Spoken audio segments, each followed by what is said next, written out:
you're in the high 40s, would you say, or mid 40s? That's mid 40s.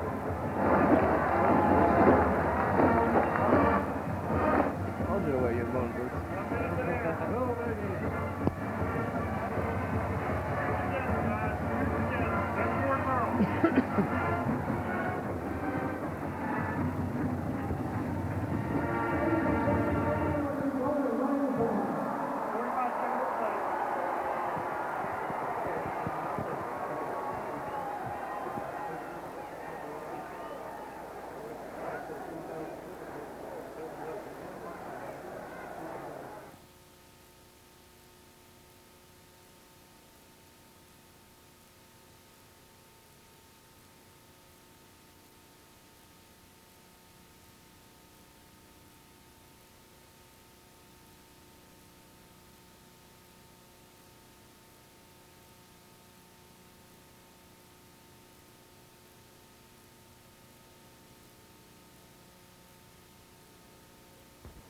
The college season winds down, and it's bowl time.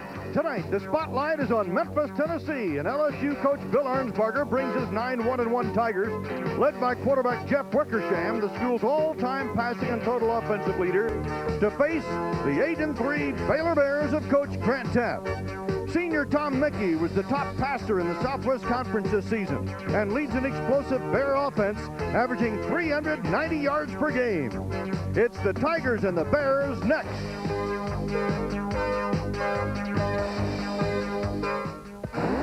Raycom Sports presents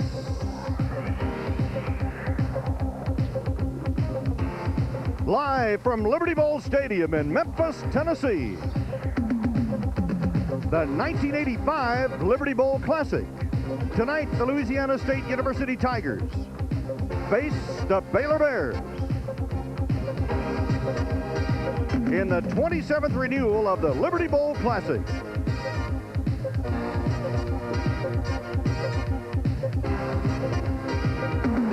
Tonight's game is being brought to you by Pontiac, America's road car company. Pontiac, we build excitement. By Budweiser, Beechwood Age for that clean, crisp taste. This Bud's for you. By Federal Express, why fool around with anyone else? And by GMC Truck and your local GMC truck dealer. Check the yellow pages for the dealer near you.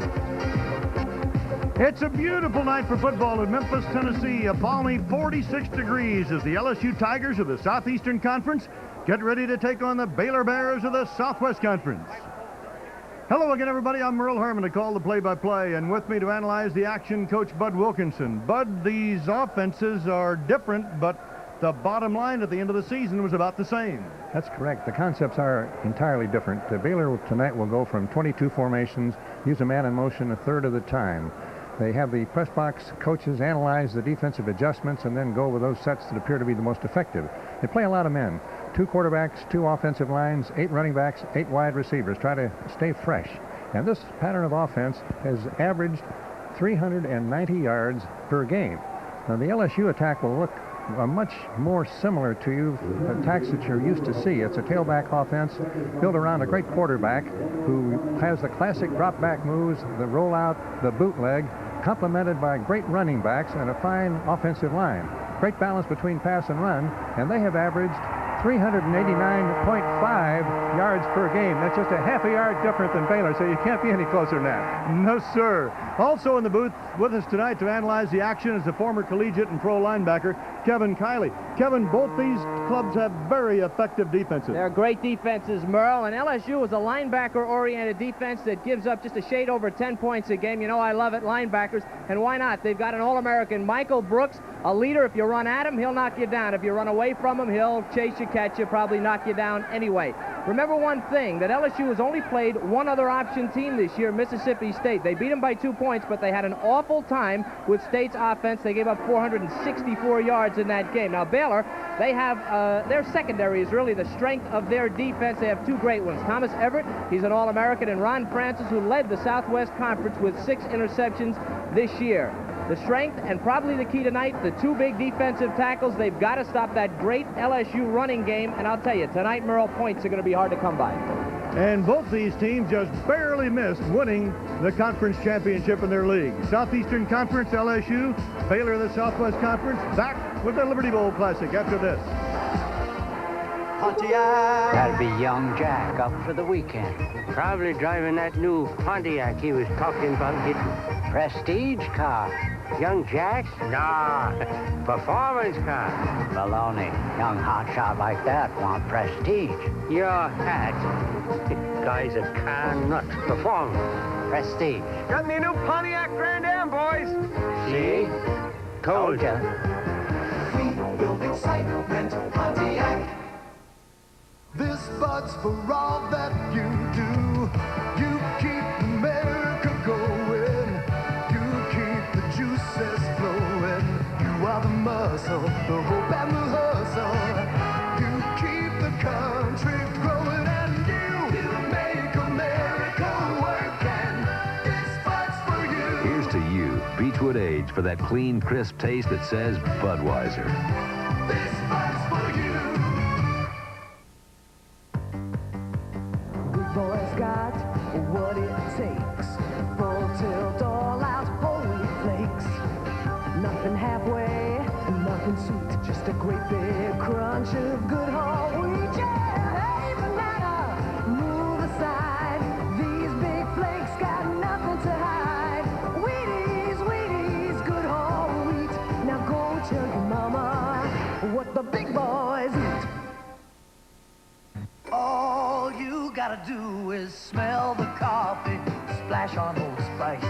Now you're moving, isn't it nice? Standing tall now, you're doing it right.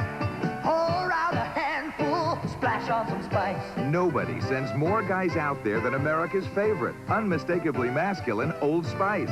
Now you're moving, don't think twice. Splash on the feeling, splash on some spice.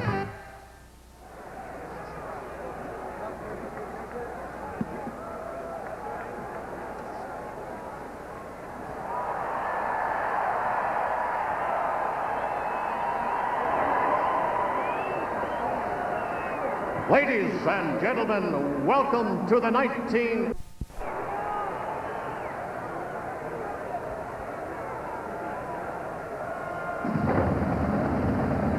And now, introducing the world-renowned star of opera, supper club, and favorite of Memphis, Marguerite Piazza. Please join with her in singing America the Beautiful.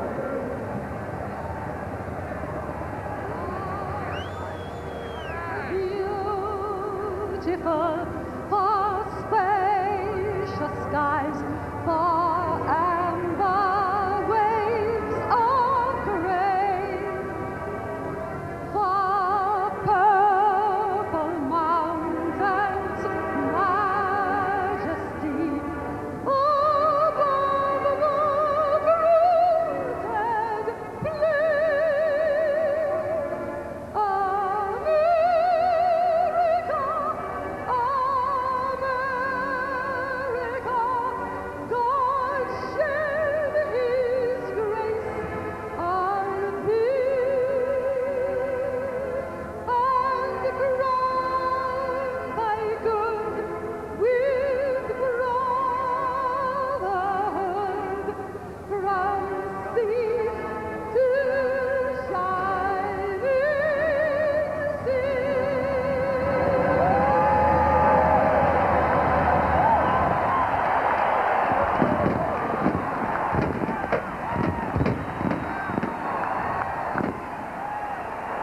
Miss Marguerite Piazza, Metropolitan Opera star, resident of Memphis, to the national anthem. And we'll be back after these messages from your local stations on the Raycom Sports Network.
We're awaiting the coin toss to get the 27th Annual Liberty Bowl Classic underway.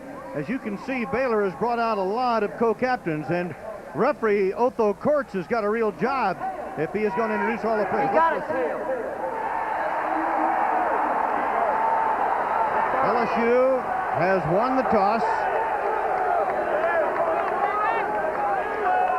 And let's see what Baylor's option will be. Put your back at the goal when you want to kick it.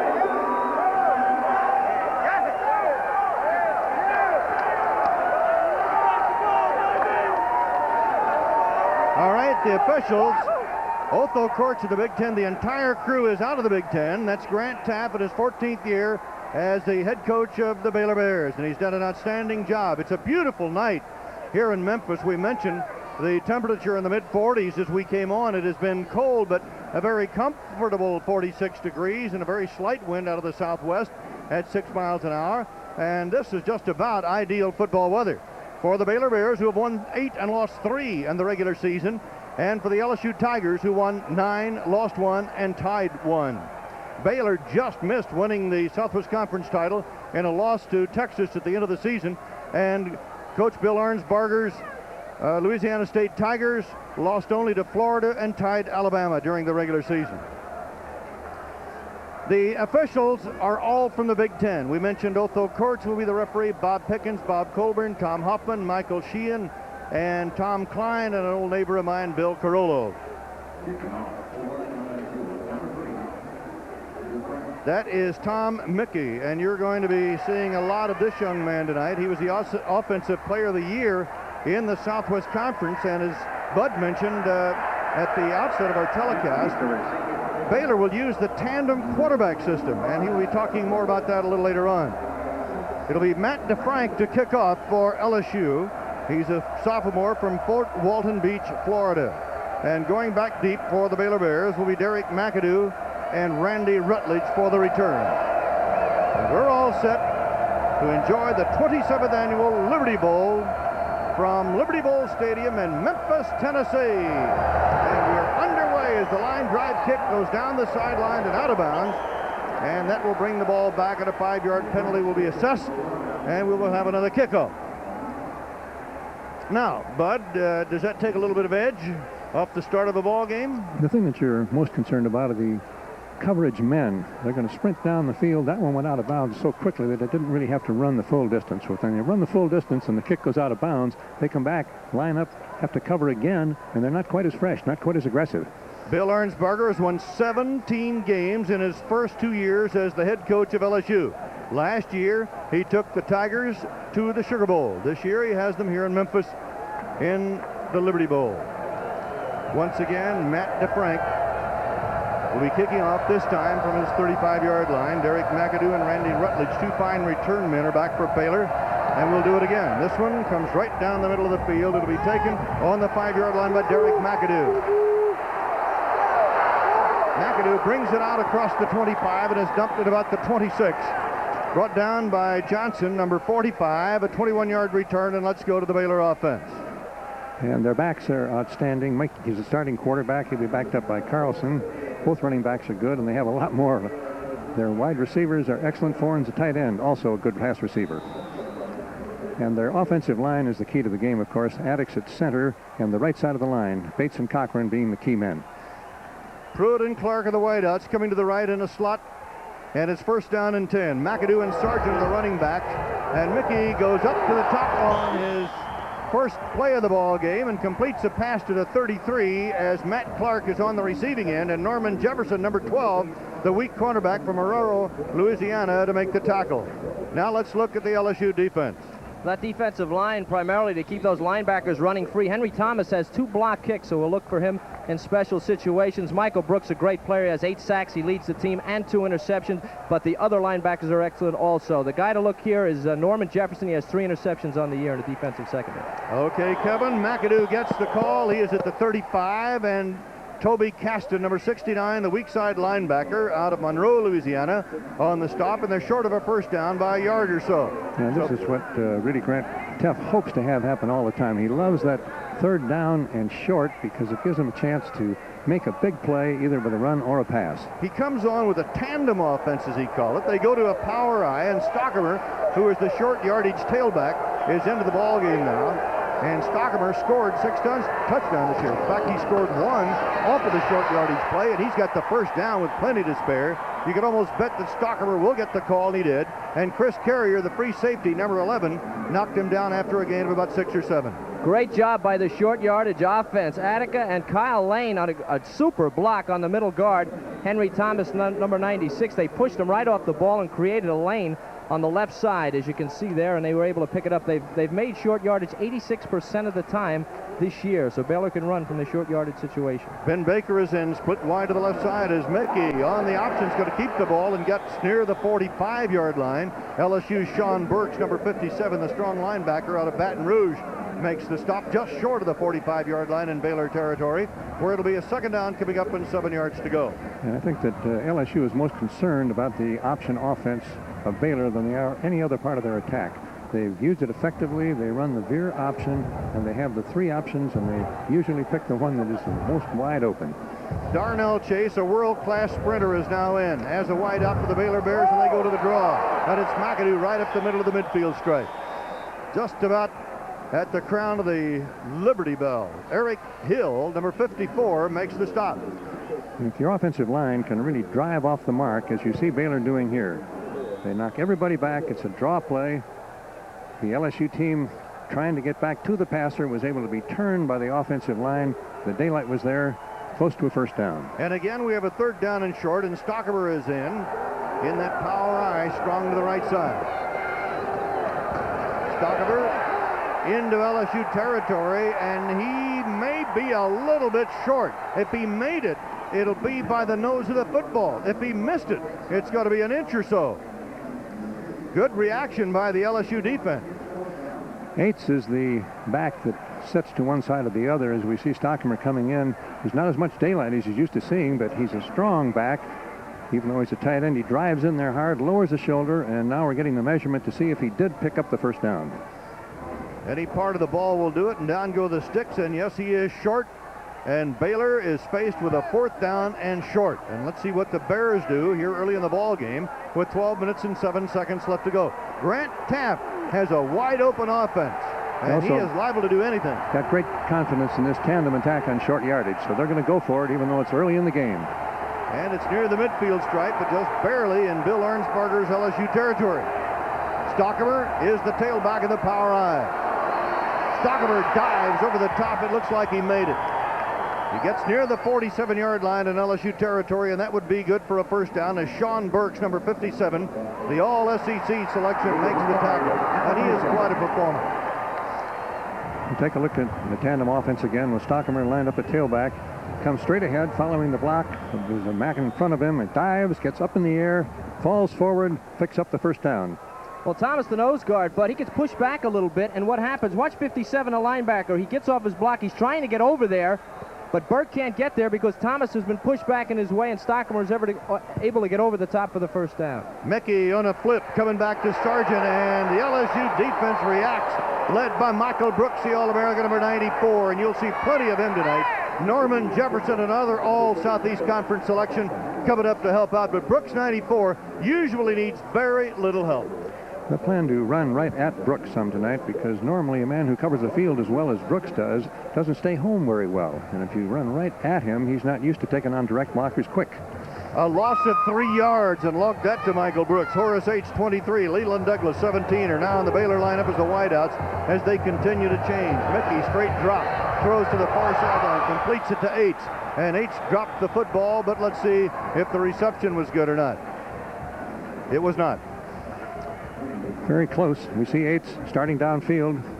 Looks like he's going to go deep. He stops short quickly. He's open. The ball is thrown right on target. He doesn't quite look it in, doesn't lock his arms around it. It's hit.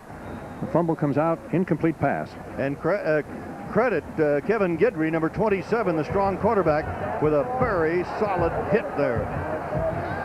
They started the drive from the 27, the Bears did. They had the ball on a 3rd down and 13 from midfield, and Mickey going for all of it on a post. It is intercepted by LSU's Chris Carrier, and he dropped the football, however.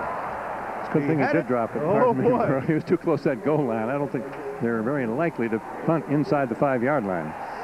And so the Baylor Bears, who started from their own 27, will now bring the punting unit on, featuring Buzzy Sawyer, an outstanding punter, one of the leading punters in the nation, who led the Southwest Conference last year with better than a 44-yard average, finished second of the league this year at 44.8, and Norman Jefferson is deep for LSU. Sawyer hangs it high and on the sideline, and it bounces out of bounds at about the 20, just inside the 20 in LSU territory. So we're going to see the Tigers offense for the first time in just a moment. We have a timeout with 10:38 to go in the first. The Tigers of LSU get the ball for the first time tonight, just shy of their own 20-yard line. Jeff Wickersham, who set 11 LSU offensive marks during his career, brings the Tigers to the line of scrimmage. Up over the ball is Todd Coutee. Pitch coming back to the tailback, and Hilliard is up to about the 24-yard line and is brought down by Derek Turner, 81, the defensive right end of Baylor. Wickersham, the quarterback, being the key man, a 60% passer.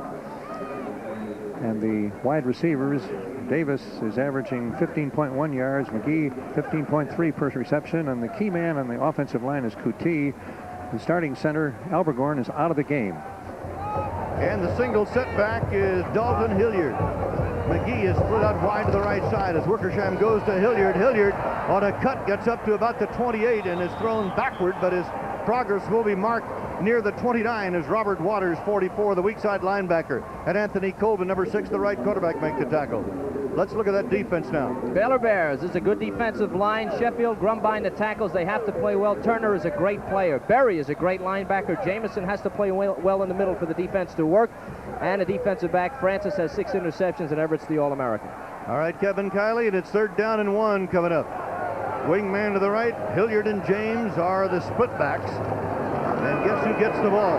Dalton Hilliard. Who else? And Hilliard has a first down with plenty to spare at the 35-yard line. I think that's the second time rather, that Waters has missed the tackle. He had the shot at him at the line of scrimmage or a little bit behind, but Hilliard's got that great little juke motion, ran right past him. Hilliard, a senior from Patterson, Louisiana, has scored 14 touchdowns this year, an all-Southeast Conference selection, rushed for 1,134 yards, and needless to say is the all-time rushing leader at LSU, 4,050 yards for a career. Hilliard and James. Here's Wickersham to throw for the first time, incomplete, as he tried to hit McGee at the 40-yard line, and the coverage by Alan Jamison, 47, the middle linebacker. No score. We have 9 minutes, 8 seconds left to go. Merle Herman along with Bud Wilkinson and Kevin Kiley in Memphis, Tennessee, where it's a very pleasant evening for the 27th annual Liberty Bowl Classic. Baylor has been the 3rd best pass defensive team in the country this season. They've given up only 117.2 yards per game passing, and that's awfully good. Sam Martin and Raji McGee are now the wideouts. The motion man is Hilliard, and this time it is Gary James who gets the call, and he bangs up to near the 45-yard line, but he's going to be a little bit short of the first down. Thomas Everett, the All-America free safety, and Jack Hurd, the strong safety, stopped the play for Baylor. A moment ago, we looked at the offensive line surge of Baylor. Here's LSU.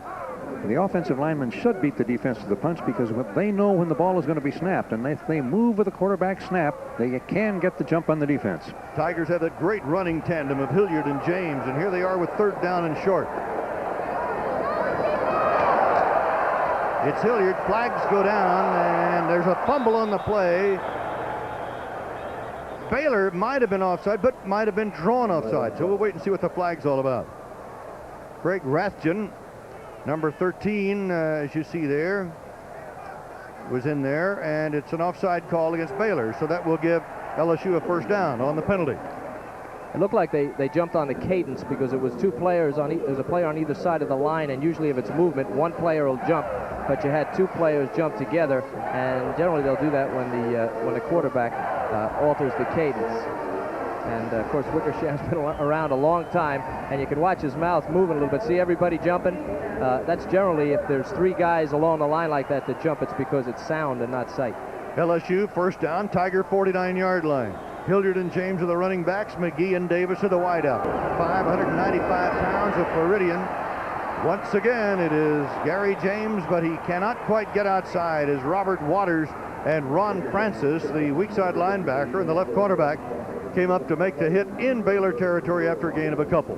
This telecast is a copyrighted presentation of Raycom Sports, and any rebroadcast or the use of the pictures, descriptions, and accounts of this telecast without the express consent from Raycom Sports is prohibited. LSU second down 8, no score, 7:51 to go in the first quarter at the Liberty Bowl in Memphis. Sam Martin is in as a wideout along with Raji McGee. And in motion goes Hilliard. Wickersham to throw, looks for Hilliard. There he is at the 45-yard line. He's down to the 44, where it was Robert Waters who got him down. And let's check that. The receiver was Gary James, not Hilliard. You always look for Hilliard because you always look for him to get the ball, and he gets it so often.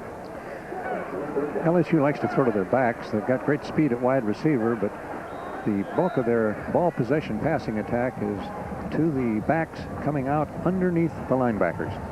It is third down, a little bit less than 3, and Hilliard and James are the split backs and 2 wideouts. The pitch coming to Hilliard. Hilliard cuts and gets jarred at the 42-yard line, fighting for a little extra yardage and a possible first down, but Derek Turner, 81, the All-Southwest Conference defensive end out of Edmond, Oklahoma, number 81, stopped the play and tried to deny him of that first down.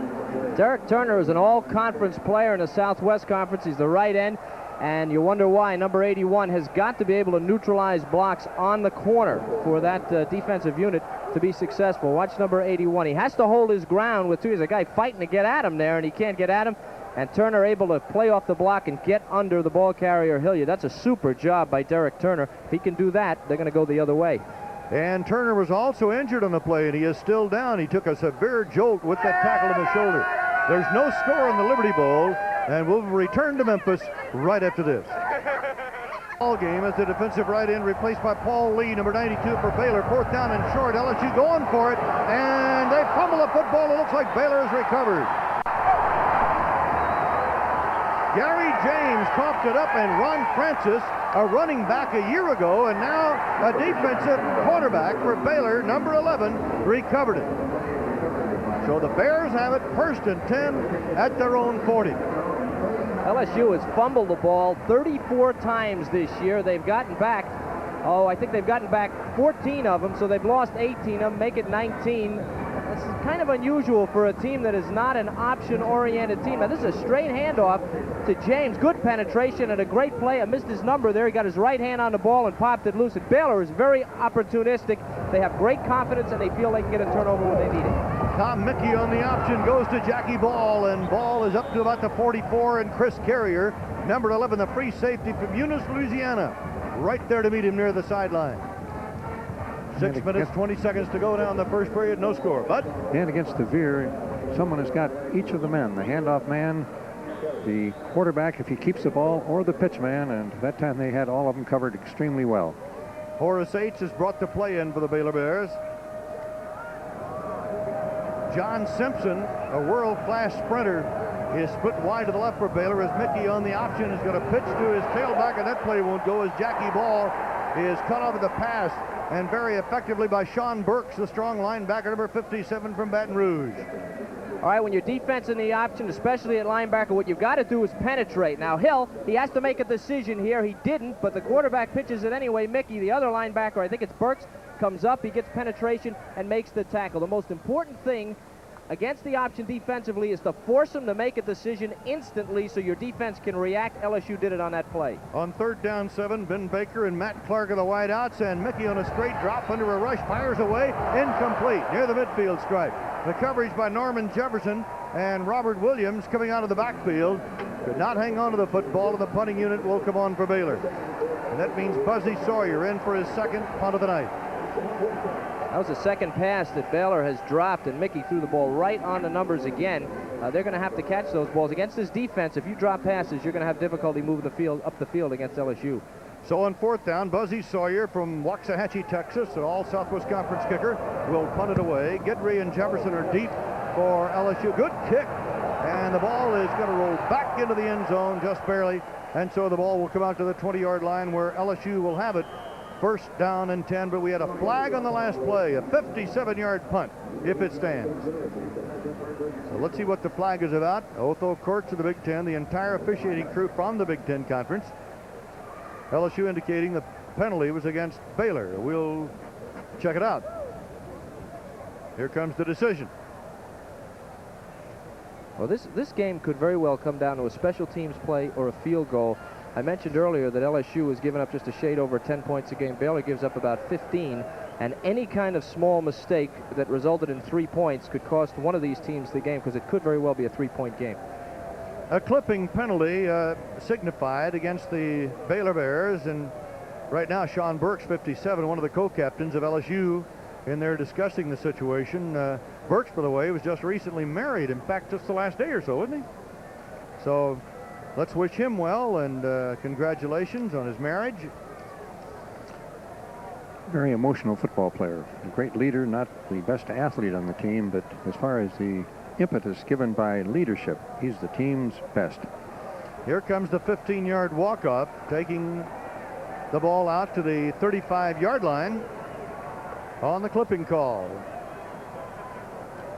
Grant Taft, the head coach of Baylor, has been named Southwest Conference Coach of the Year numerous times in his 14 seasons as the head man of the Bears. And Bill Arnsparger, an outstanding job at LSU, coming from the Miami Dolphins, where he was the defensive coordinator and assistant head coach of the Dolphins. And starting from the 35 instead of the 20 is a vast, vast difference. You feel that you can use any play. You can be relaxed about what you're using on offense because you've got enough field position to give you the impetus. The Baylor Bears start to make substitutes now, and Grant Taft will do that. He will do his offensive line, for instance, in a full unit.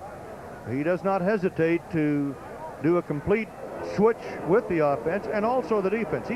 Normally he would play 4 tackles. He would have Sheffield, Grumbine, the starters, and then Crouch and Green. But right now, while the discussion goes on, let's take a timeout with 5:36 to go in the first quarter. Back after these messages on the Raycom Sports Network. It's a good one away, going back deep, and it's Patterson on the return, and look at him go. One man left. He gets by him. Norman Jefferson, touchdown, LSU.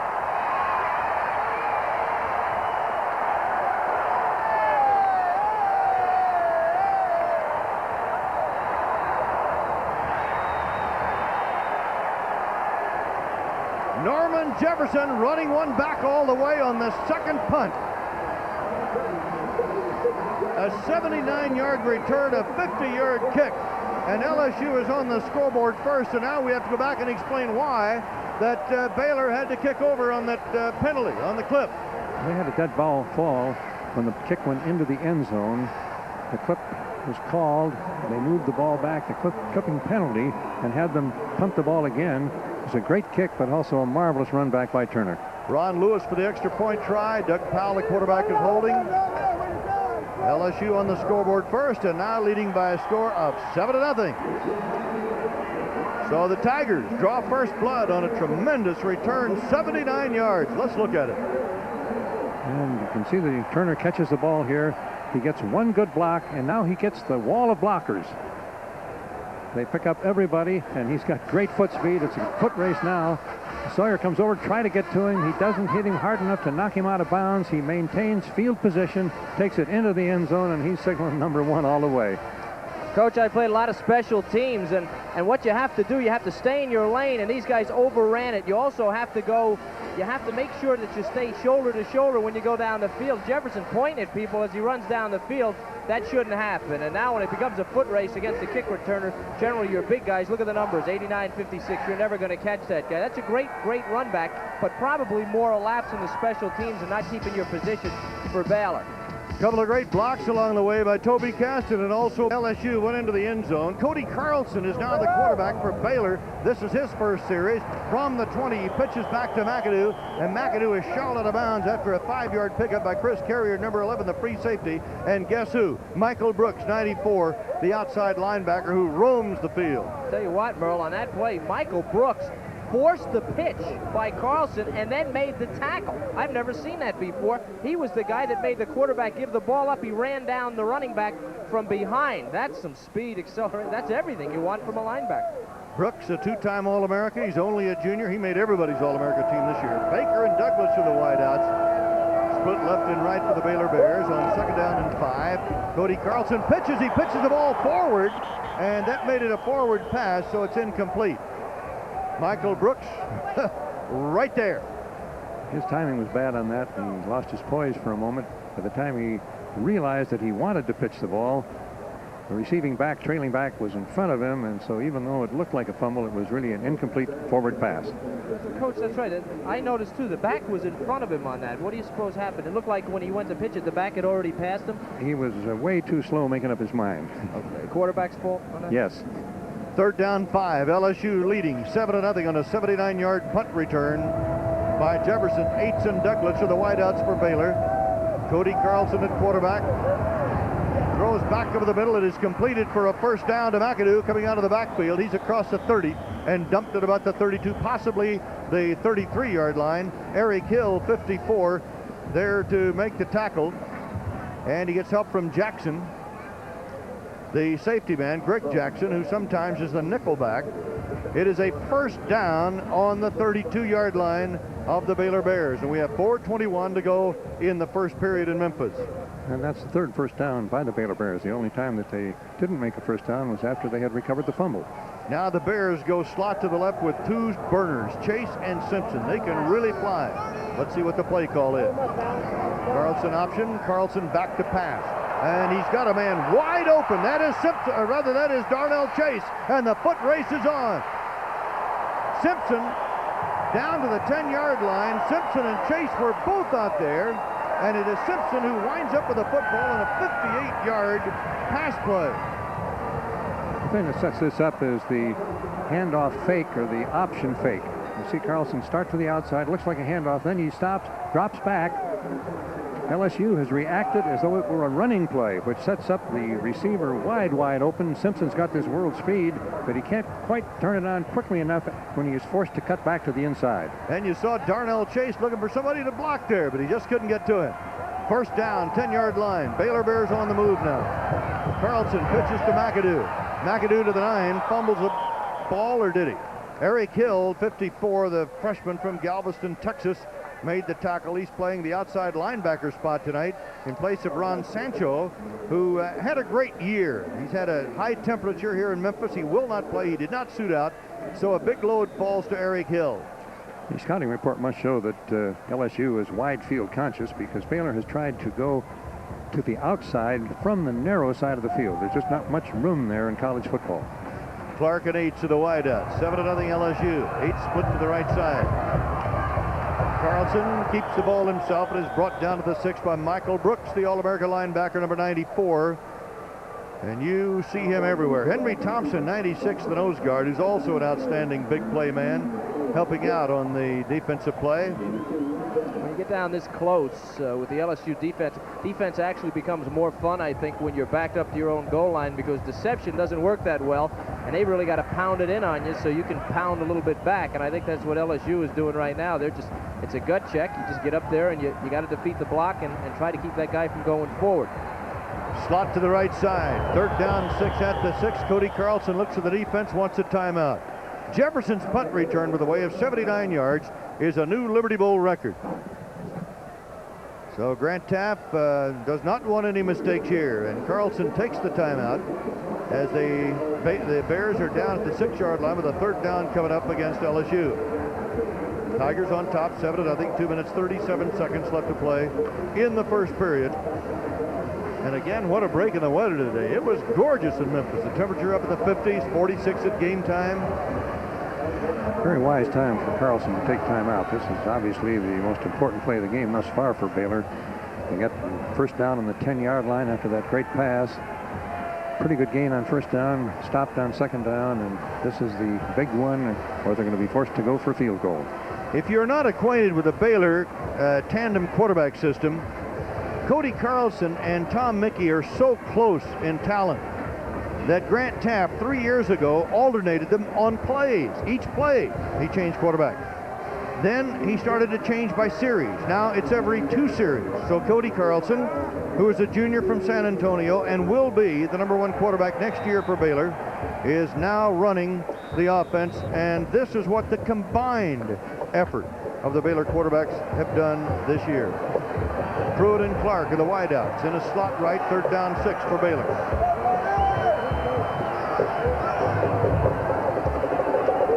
Carlson. And it is caught for a touchdown by Matt Clark, his 3rd touchdown reception of the year. Norman Jefferson had the coverage, a 6-yard touchdown pass to Matt Clark from Corsicana, Texas, and it's 7-6 LSU. That was a beautiful pattern by Clark and also a great throw by Carlson. Baylor made no bones about that. They came out in a spread formation on the goal line. Don't see that too often. And Coach, you're right. That was a perfect pass. And Clark, 29 receptions, 540 yards coming into this game, made a super catch. You can see why he's had so many catches. And the great pass protection also by the Baylor line. Carlson had a lot of time to throw the ball. Freshman Terry Seiler from Wichita, Kansas will do the kicking for the extra point, and Matt Clark will hold, and Seiler's kick, we got a flag, so let's see what the flag's about. The kick was good if the play stands.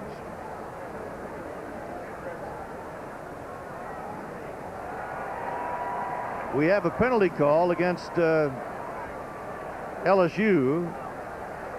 Should be too many men on the field. Yeah, we had 12 men on the field for LSU. Bill Armsponger's really upset, as you can see as we glance at him there. Playing on the defense. The kick is good. Penalty on the kickoff. So it's a tie game. Seiler has not missed on an extra point all year, and we take a look at the replay of the touchdown, and you can see Carlson's checking signals. The man goes in motion. It's Clark going in motion. He's got a lot of time. Clark is back, moves back toward his own thrower, keeps his back shielded from the defender. Clark makes a fine catch on a great play. That was pretty good coverage, too, there. Excellent coverage. If he hadn't been coming back toward the quarterback, no way. 7 plays, 80 yards, 2 minutes and 47 seconds. It took the Bears to tie the game. Pretty impressive drive by Baylor, Merle. Baylor it really takes a lot out of you when you give up a special teams touchdown like that. When Jefferson ran all the way, made it 7-0, supposed to be a defensive game. Baylor put it right together. Great drive. 59 yards on that pass helps. Yeah, it sure did. You know, I think that was a perfect example, seeing Cody Carlson come in and run the offense so effectively. A perfect example of what we've been talking about the tandem quarterback system. And Grant Taft says he doesn't feel there's any drop-off when either man is in there. Well, and by playing them 2 series in succession, he feels that they get a little more feel than if he alternates. If you don't make a first down, you're only in there for 3 plays. So if you get 2 series, you know you're going to have enough chances to really put something together with your own skill. Jim Mueller, who handles the long kicks for the Baylor Bears, kicks this one to the sideline. They're going for an onside kick. Baylor may have a recovery, and Baylor does have a recovery inside the 10-yard line at about the 8-yard line. And it was Johnny Thomas, number 41, but wait a minute, did they have possession? I don't think they ever had possession of that. That was as pretty an onside kick as you've ever seen, where they're going to reverse their call now. A question of whether Baylor had possession as the ball went out of bounds, and apparently Johnny Thomas did have possession. One thing about Baylor, Grant Taft always has a wide open game in mind.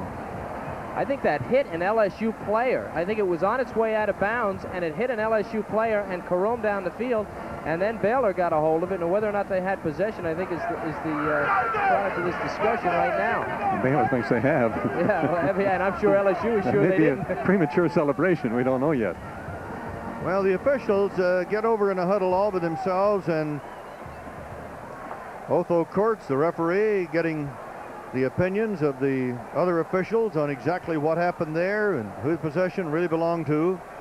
Well, the first signal, Merle, was LSU's ball. Very emphatic. He called it LSU's ball, said they did not have possession.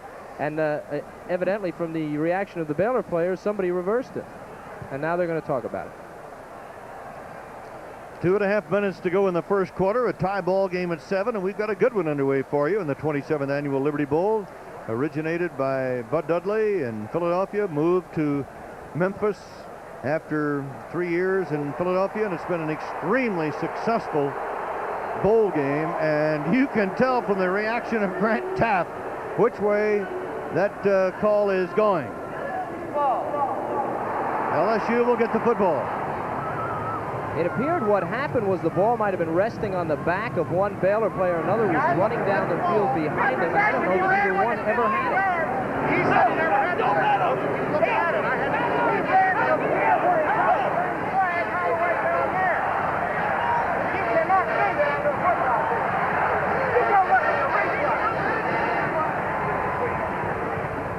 You cannot do this to a football team, says Grant Teff. I think he's right as we take a look at the replay. You can see the beautiful bounce of the ball. And Baylor hits it. Oh, great play. Absolutely, they had it, and Baylor's got possession now. And maybe they probably ruled that he didn't ever have possession, but they obviously did get the ball touched after it had gone 10 yards. Well, here we go. Great shot by the camera guy here, and I don't think he ever did have it. There's two players fighting over it. I can't pick out their numbers. Number 24 is one for Baylor, and the ball just gets kicked out of bounds. That's a pretty good call by the officials. A tough call and a pretty good camera shot.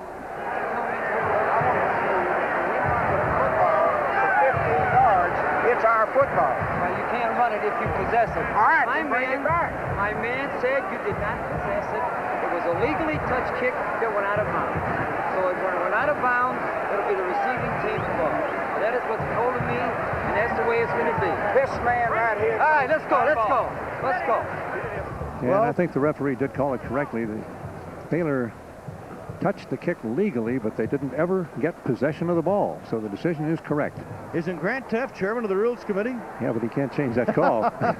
Bill Arnsparger, a very quiet man and a very gentle man, takes the ball and takes the situation in hand here at the 8-yard line, and Jeff Wickersham has a single setback in Dalton Hilliard at the 8-yard line of LSU. And Hilliard falls down at the 5-yard line. Looked like a little bit of mix-up there on that handoff. Well, it's Robert Gossett and Johnny Thomas are the two players that are involved. Now, this is a great play here. The tipping of the ball is super, and now you got to fight for it. And that ball was never under control, and it did go out of bounds. And I can't. That's a super call by the officials. I can't get over that. That's a tough call to make. On a loss of 3, second down, 13 yards to go. Jeff Wickersham, Floridian. Hilliard, tailback, 5 carries, 15 yards so far. Hilliard getting a little bit of running room, but making most of it on his own out to the 10-yard line, where Eugene Hill, 93, and Thomas Everett, the All-America free safety, come up to smack him down. It'll be 3rd down and 9 for the Tigers. And he's got great body moves, shoulder moves. He runs by the first man almost every time, or at least he has thus far. When you're making a tackle, you ought to look at the belt buckle of the man with the ball, ignore the shoulders and the movement of the shoulders. You can't fake your belt buckle. Davis and McGee are the wideouts, Hilliard and James the running backs. Wickersham on a drop and looking, and the ball is batted up in the air and battled for it. It finally falls incomplete. Couple of chances to intercept there. Russell Sheffield, number 91, I believe, got his hand to the ball. Jack Hurd was coming up there trying to make that catch, and now we have an injured player for the Baylor Bears.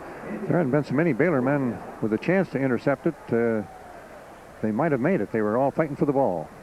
Well, one of the keys to this game was the interior line for Baylor, whether they could penetrate, and they're pushing the offensive line back and making the bat right there, batting the ball down on Wickersham. And the reason was because number 91 for Baylor, Russell Sheffield, who's that young tackle, one that we talked about, he and Grumbine, if they get that penetration and they're able to get their hands up, they're going to cause some problems.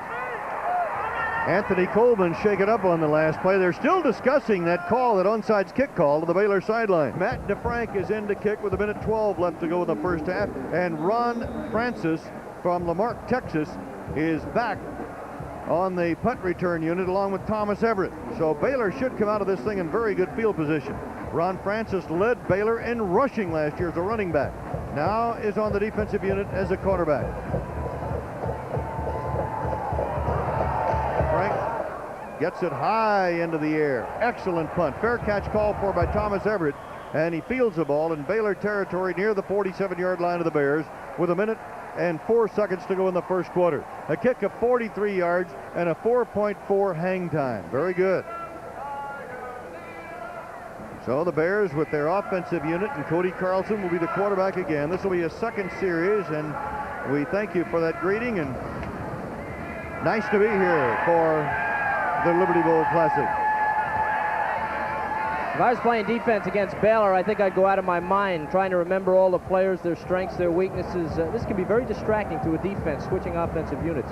Pruitt split out to the white side, Douglas to the right side, Ball and Williams are the running backs, and the pitch is going to Robert Williams, and Williams is chased out of bounds at about the 45, maybe the 44-yard line of LSU. Run out by Chris Carrier, the sophomore from Eunice, Louisiana, at 6'5" and 205. He's a very big defensive back, and by the way, he snaps on the long snaps. And once again, they ran the option play to the narrow side of the field, and it was effective. And what was it Grant Taft said they would be doing tonight? Running the option, because they haven't looked at it as much, and it's awfully hard to practice against. Bill Armsparger told us that too. The timing is so different. Second and short, very short. Carlson going for it all. He's looking for Douglas. Great catch. Douglas pulls the ball down inside the 5-yard line of LSU as Leland Douglas beat Norman Jefferson. Leland Douglas may have fallen on the ball, but when he gets up, he's going to be plenty happy. Again, the run fake, and against an option team, this thing can be devastating. Jefferson is waving at him. Douglas goes downfield. He had 17 catches in the regular season, makes a great one here. Now, when you play defense against an option team and they can throw the ball like that, you're in big trouble because you've got to get support from the secondary, and when they play action, it's really trouble for you. You really can't blame Jefferson. Now, here's Jefferson. He's back right away, but he seems like he's looking in the backfield. When Leland Douglas goes by him, you're looking at the ball here, but when Leland Douglas went by him, Jefferson never made a move. Didn't look like he had his eyes on him. That's a super catch by Leland Douglas, and Baylor has found a way to get at the LSU defense. That's play action off the option and up on top. 41 yards on that pass play to Leland Douglas. Carlson is now 4 out of 5 since he has come into the game. 113 yards and 1 touchdown. First and goal to go for Baylor. But run that far, you stretch, you make the catch, and then you fall on the ball. That does take the wind away from you. In this tie ball game, Baylor will bring in its tandem offense, meaning 4 tight ends, and Stockermer becomes the tailback in the power eye on first and goal. And it is Tom Mickey who is in there now as the quarterback, and he runs the ball just about back to the line of scrimmage, where Eric Hill, number 54, the outside linebacker, makes the tackle. Excuse me, Bud. Mickey's considered a better runner than Carlson, and that may be the reason he's in there on the goal line. They feel that Carlson is an excellent athlete, but that Mickey might just have a little bit of a shade edge on him when it comes to running the option and running the ball up in there. He wishes that he'd pitched at that time to Eights, because he could have caught that lateral for the touchdown. Second down, goal to go. Mickey is hit back behind the line of scrimmage. A great play by Michael Brooks, a linebacker. And now you're seeing why this man made almost every All-America team. In fact, he made every All-America team that really means anything. A 13-yard loss. Quite often against the power eye, when they go away, the outside backer on that side has a free shot to just come. That's his assignment, and that's what Brooks did, and he made the play. And that play ended the first quarter. So we have a locked-up game, and Kevin Kiley with you at the 27th Annual Liberty Bowl in Memphis, Tennessee. And as we start play in the second quarter, Baylor with a third down and 16. Cody Carlson back in the ball game, running and being trapped and thrown down on the 20. Michael Brooks, 94, on the tackle. He made the last one for a 13-yard loss. Henry Thomas, 96, the very active nose guard, helping out on the tackle, and it's fourth down for Baylor. Brooks has got just unbelievable speed for a defensive football player, particularly a linebacker. Thomas made a good play. Thomas got loose and was able to slow down Carlson, and Brooks caught up to him. And anytime you're running back there, if you get slowed down, you can expect Brooks to show up. He's got great reaction. The field goal unit has come on. This attempt will be from the 27, which would make it a 37-yard effort. Terry Seiler, the freshman from Wichita, Kansas, his longest field goal of the year, 40 yards. Here's the snap from the hash mark, and this one is not going to be good.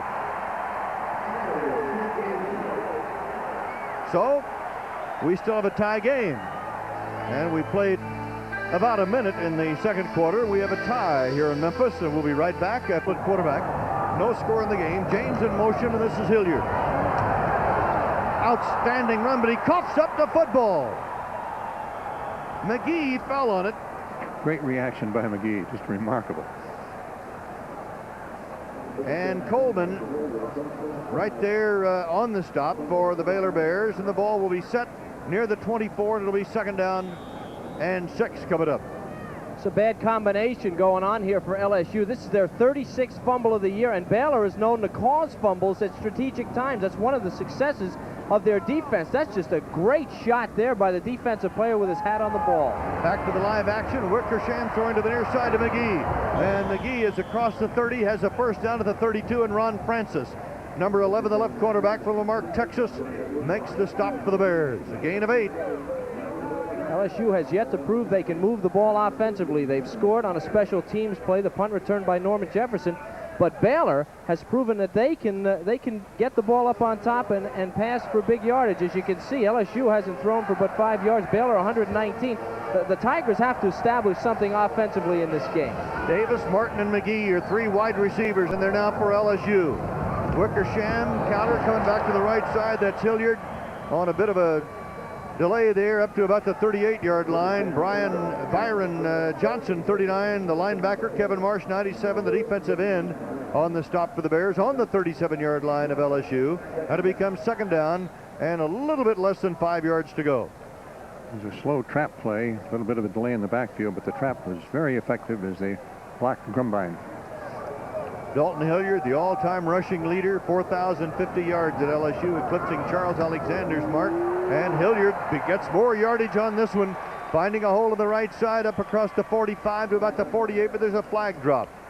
And that's a gain of 11. If the play stands, it'll be a first down. Robert Waters, 44, the weak side linebacker for Baylor, on the tackle. Holding call against LSU. We talked about the 2 tackles and how well they have to play. Watch Grumbine here. He's had a great year, but he's got to look for that trap. See the man coming, the LSU player? That's the key to the play.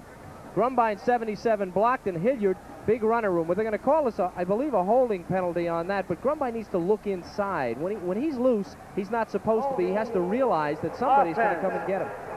Harry Candlesick, the right guard from Thibodaux, Louisiana, I believe is a man caught holding there. It'll be 2nd down coming up for the Tigers, 2nd down 13. Raji McGee splits out wide to the left side. Jeff Wickersham, 3rd leading passer in the Southeastern Conference history, sends James in motion, rolls to the left side, looks out that way, and completes his pass to McGee, and McGee picks up a first down near the 45-yard line. And Jack Hurd, the strong safety, yanks him down after a 14-yard pickup. McGee made a very good move that time. Watch the middle linebacker, Jamison, dropping back, moving to the outside. He reacts to the ball, but he overruns it just a little bit. He's moving too fast to the outside, loses the leverage. McGee turns it upfield for the nice first down. Sam Martin has brought the play in for LSU. He will act as a wideout. He also acts as a running back from time to time. Garland Jean-Baptiste is now in the backfield, and he is the fullback up in the eye, as it is James who gets the handoff, running behind a Baptiste block. Jean-Baptiste, I should say, and the ball is carried up to about the 47. Kurt Gore was the left tackle who gave him a bit of daylight to run behind, and it becomes a 3rd down, 2nd down, and about 8. That previous pass play that was completed for the first down, nothing warms a coach's heart as much as recovering from a holding penalty and coming up with a fresh first down. Wideouts to each side for LSU. Game tied at 7, 11:08 to go in the first half in Memphis, Tennessee in the Liberty Bowl. Jean-Baptiste in motion to the right. Passes thrown to him, and he is at midfield, and Jack Hurd, number 16, the strong safety, cuts his feet out from under him as he gets into Baylor territory near the 48-yard line. He'll be short of a first down by about 2 to 3. LSU beginning to open it up just a little bit. Now, protection is extremely important here. It's good. As you can see, the Yellow Hats doing a good job on the green.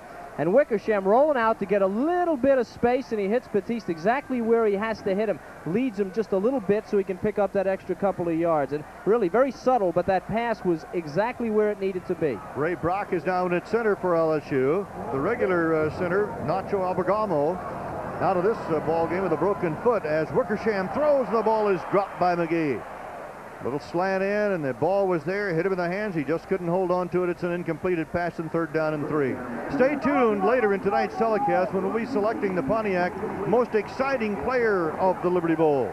Pontiac will contribute $1,000 to the General Scholarship Fund of the Players School.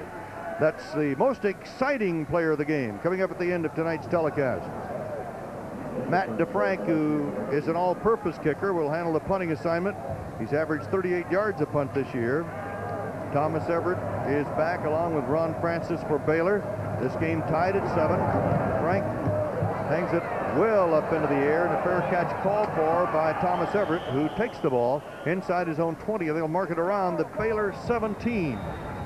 And we have 10 minutes and 10 seconds to go in the first half. Score tied at 7 after that 30-yard kick. Back after these messages from your local station. This is the Raycom Sports Network.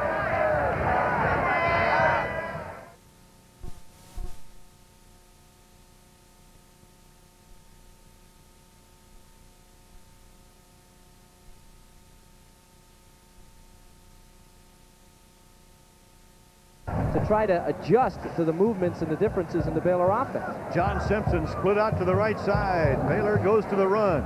And up comes Randy Rutledge to the 25-yard line, about 3 yards short of a first down. Sean Burks, 57, the strong linebacker, and Michael Brooks, the outside linebacker, on the hit for the Tigers.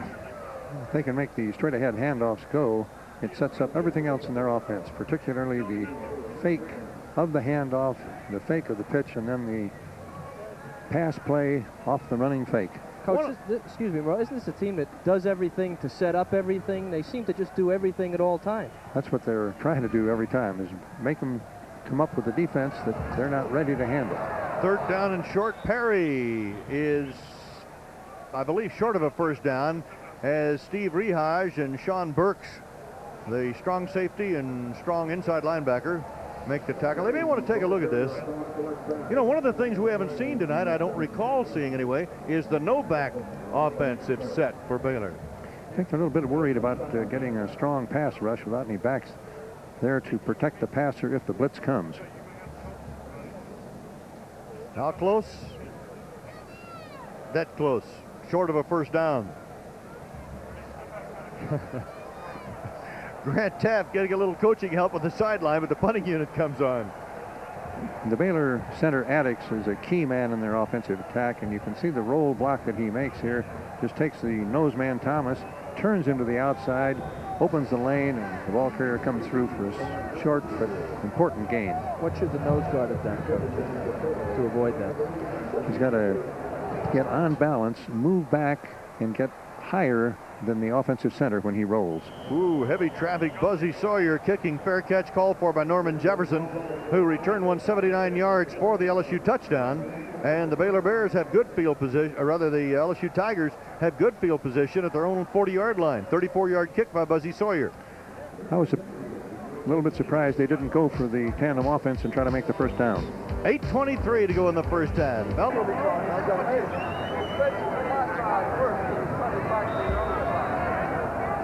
You following all that? That's what takes place on the sideline for the LSU defense, but right now it's the LSU offense, and the old flea flicker with Wickersham throwing long for Sam Martin, and it is broken up, and Ron Francis picks it off at about the 14-yard line. His 7th interception of the year. That was Wickersham's problem. He had the receiver wide open, but underthrew the ball. It's hard to imagine a defensive player making a play like this. I'm up on the line looking to make a tackle right there. For Ron Francis to have the speed, the intelligence, the reaction to get back here, and then the athletic ability to make that catch, I don't know, they ought to stuff him and put him on somebody's mantle. That guy's a great player. That was Martin wide open on the play. There's a little flea flicker. Wickersham throws the ball. Martin is well beyond the entire secondary, but the ball is underthrown. Francis makes a great reach back to get it. That's just incredible play. First down on the Baylor 14-yard line. Rutledge and Perry are the running backs. And Tom Mickey throws and completes it to Glenn Pruitt. Pruitt has the first down at about the 30, maybe the 31. Norman Jefferson, 12. The weak cornerback over there on the coverage, 17-yard pickup. If your offense is having problems and your trick plays don't trick the defense, it's tough to go back to the bench and think about this. Now, this play is executed very well, and this pass, as Coach said, is underthrown, but not by much. The key to the play is Francis. That's pretty good defensive position, but on a flea flicker, it's incredible that he could get back there. That's his second one-handed catch interception that he has made this year. First down. On the quarterback option, Mickey hangs on to the ball and is brought down near the 35 by Carl Wilson, number 72, the 6'4", 250-pound defensive right end. This is the first time they've run what they call the counter option. You can see the quarterback turn, spin, starting in the wrong direction, then he comes back. The reason they're doing that is that they feel that the LSU defense reads and goes so quickly that if they can misdirect them a little bit with the quarterback's movement, they can make them stay home and make them easier to block. Merle Harmon, Bud Wilkinson, Kevin Kiley with you. The 7-7 game, 7:32 to go in the first half of the Liberty Bowl. Mickey almost brought down behind the line of scrimmage, has a first down on this run, and goes down to about the 46, covered by Steve Rehage, number 7, the strong safety. A 12-yard pickup by Tom Mickey, who rushed for 273 yards this year, along with 5 touchdowns. Believe it or not, when you're rushing the passer, as we talked about earlier, special teams are supposed to stay in their lanes. Pass rushers have that same responsibility. You don't want to get your pass rush overloaded or open a hole up the middle as they did for Mickey right there. Take a look at Ron Francis, made that great interception. Mickey was able to find a seam in the pass rush, and defensive coaches don't like that. They want you to stay in your lane so you have them surrounded. The ball spotted on the 47. Wide to the right is John Simpson. Remember, he's the world-class sprinter who can really burn you. And Pruitt is splitting way out to the left side. Something wrong there.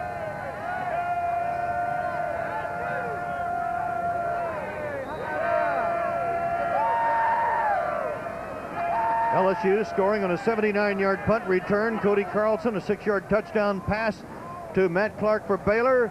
Game tied at 7, and this is Randy Rutledge who gets the run call. Michael Brooks takes the real estate away from him out on the sideline near the midfield stripe. And the clock is stopped with 6 minutes and 49 seconds to play in the first half. And they will spot the ball at the 49-yard line, still in Baylor territory, where it becomes 2nd down and 8. And Baylor keeps attacking the short side of the field, going into the sidelines from the narrow hash mark. Interesting stat on the LSU defense there. It is 2nd down 8. Simpson and Pruitt are the wideouts for Baylor. Tom Mickey is the quarterback. On the straight drop, he throws down the sideline. It is caught by Simpson, and he is pulled down inside the 10.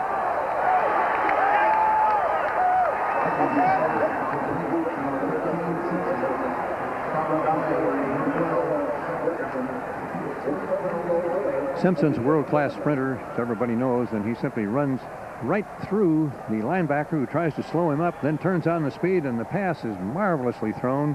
He tries cut back, and I didn't think anybody could catch him. I don't think they could if it were a flat foot race, but he had to make that little break, and that enabled the LSU defender to get over and make the tackle. And Simpson is down momentarily on the play. We certainly hope he's not banged up badly. He's got a pretty good average tonight. 2 catches, 102 yards. That one for 43. Well, Norman Jefferson's got to start feeling that after he ran that punt back, they start picking on him. Norman Jefferson's number 12. He's the guy that gets beat short. Safety doesn't get over there, and Simpson just flat out ran him. And as Coach said, he cut to the middle of the field, and that was the difference in the play. Jefferson, always hanging in there, comes and makes the tackle. But if he had gone straight or been able to go straight, they never would have caught him. A great pass by Mickey. 1st and goal to go inside the 10. Rutledge and Perry are the running backs for Baylor. Tom Mickey on a handoff to Rutledge, diving straight ahead, and he runs right into Carl Wilson, 72, and Roland Barbet, 77, the defensive ends for the LSU Tigers.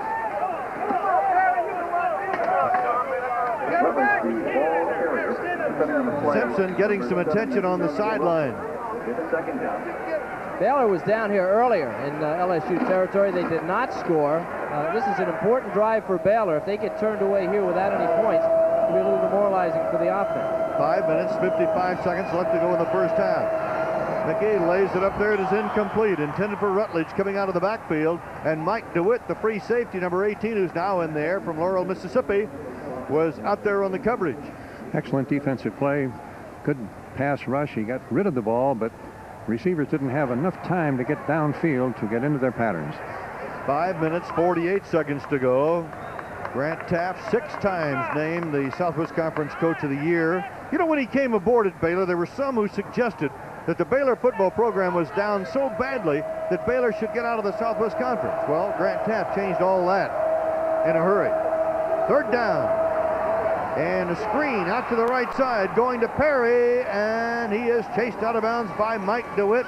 18, the free safety. Oliver Lawrence, 99, the outside linebacker. And it is fourth down for Baylor. Now that's the first time that they've gone with the screen. You can see Mickey dropping back, and the blitz is on. And normally when the blitz is on and you complete the pass, you're going to make something on the screen, but it was a marvelous defensive play, and DeWitt came up and stopped it for little or no gain. Harry Seiler will try for the field goal. He is 11 for 14 this year. His longest shot, 40 yards. This will be from 23 yards out. Baylor going for the lead. A high snap, but Seiler gets that kick away, and this one is good. It is good, and Baylor takes the lead for the first time tonight with 5 minutes and 36 seconds left to play in the first half. Terry Seiler, a walk-on kicker that just... Of course, that's it. His range isn't much, but as far as accuracy within his range, they just don't come any better. Seems to be comfortable with extra points. He's got 31 out of 31. That's within his range. I hope so. If that was too long for him, he'd have some problems. Look at this yardage.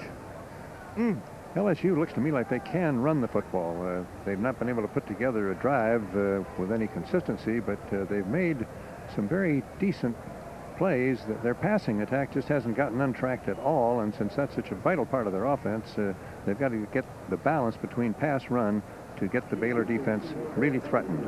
That could be tough, Coach, against this Baylor pass defense, which has been ranked at the top of the country most of the year. They were 1-2, and I believe they're third in the nation right now. And remember Mississippi State, I talked about at the head of the show. LSU had a lot of trouble with their option, and the Bulldogs gained. Very definitely, and Baylor studied that film carefully. Yeah, anytime you're looking at how they made 464 yards, you pick up fairly easily why. They look like they memorized it.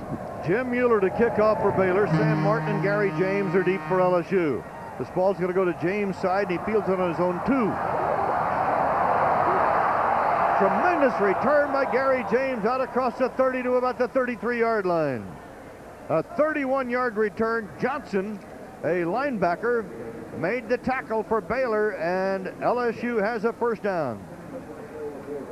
Gary James is a great player, and of course Hilliard gets a lot of publicity because he had a lot of yards on the ground, but James had 50 receptions out of the backfield, and they feel that he's a tremendous pro prospect. He runs the ball very well, he catches it, and as you see, he can play special teams. Gary James, part of a great tandem backfield for LSU. Davis left, McGee right. Here comes the 5-yard line by Russell Sheffield, 91. The defensive right tackle, and Alan Jamison, number 47, the middle linebacker. James has averaged 5.4 yards per running play this season, and any back that can average over 5 yards, you know, has got some great ability. Second down, 8, 5 minutes, 8 seconds to go in the first half. Baylor ahead 10-7. In the last, in the only other bowl meeting back in 1963 in the Bluebonnet Bowl, Baylor defeated LSU. Martin and McGee are the wideouts. A single setback now for LSU as Wickersham on a drop has some time, and then it kind of collapses, and so he turns to the run, puts his head down, gets up across the 40 to the 41. He runs into Ray Berry, number 57, the linebacker from Abilene, Texas. Russell Sheffield, number 91 for Baylor. Virtually no college experience coming in. He's got to get rid of him. See, Sheffield now, he could have responsibility. Pretty hard when he's getting held like that. He's got both hands locked onto his jersey. Well, that about takes care of that. You're right. I don't know if I could have got away from him either. Third down and 2 for the Tigers. Hilliard and James are now the running backs, and James in motion. Wickersham looking his way, throws to James, out of bounds in the 45. First down for the Tigers. The clock is stopped with 4 minutes and 5 seconds to play in the first half. And maybe the strength of the LSU offense you just saw there, and that's Wickersham to James when they need a couple of yards. He's very accurate from short range, and James has the great hands. 50 receptions again on the year. You can expect him to go to that man just about, well, a good portion of the time. That's a lot of catches. McGee and Martin are the wideouts. Hilliard and James the running backs, split for LSU. Wickersham, Hilliard. Hilliard, midfield, dumped as he inches across the midfield stripe by Thomas Everett, the free safety, number 27, and Ray Berry, the linebacker, number 57. It's a great run by Hilliard. Was a trap play, supposed to go off tackle, which meant he should go inside. He saw that Baylor had closed, had enough quickness and speed to break it to the outside and pick up a little bit of yardage. Coach, years ago, you ran to the hole, didn't you? And not anymore, the game has changed quite a bit where the back has to read. You run for daylight. Hilliard shaken up on the last play, and Jean-Baptiste is now there to replace him, and flags go down as the green shirts Jerry James is the tailback. Second down, 10. Jean-Baptiste in motion. Gary James to the 48. And Ray Berry, 57, the linebacker, who leads Baylor in tackles with 113, racks up another one at the 48-yard line.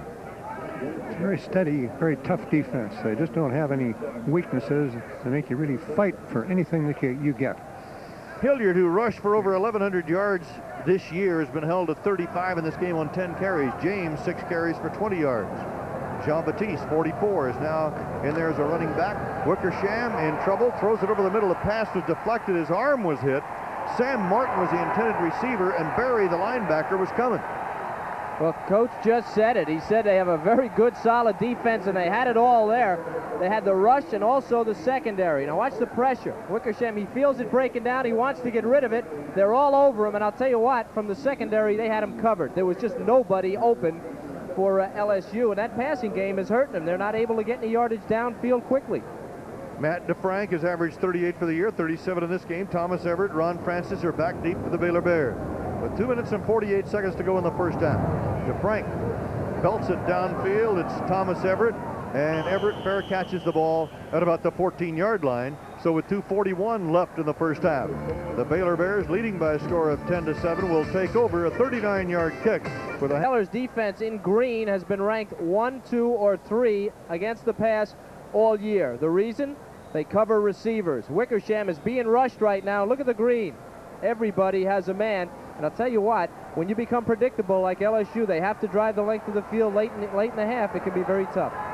Cody Carlson is now the quarterback on the draw, and a McAdoo is really popped by Roland Barbet, number 77, the All-Southeast Conference tackle from Chalmette, Louisiana. Roland Barbet, outstanding football player, 257 pounds, a 3-time Letterman Jr. now. The number 2 offensive line is now in for Baylor, and when Grant Taft makes the substitution of the line, he goes for the whole unit. Ross Elmore now is the center, Stewart and Bateman the guards, Palmer and Robinson are the tackles, Simpson and Baker are the wideouts. Cody Carlson drops inside his own 5, zips it out, and it's incomplete, intended for Ben Baker, the sophomore out of Plano, Texas, number 4. He was covered by Norman Jefferson, the weak side cornerback.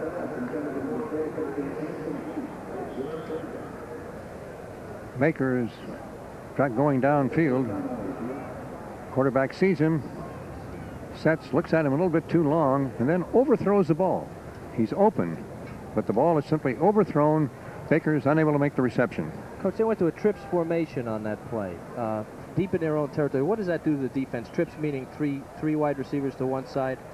Well, it means that the secondary has got to make an adjustment that they normally don't make, because rarely do you get 3 people on the same side.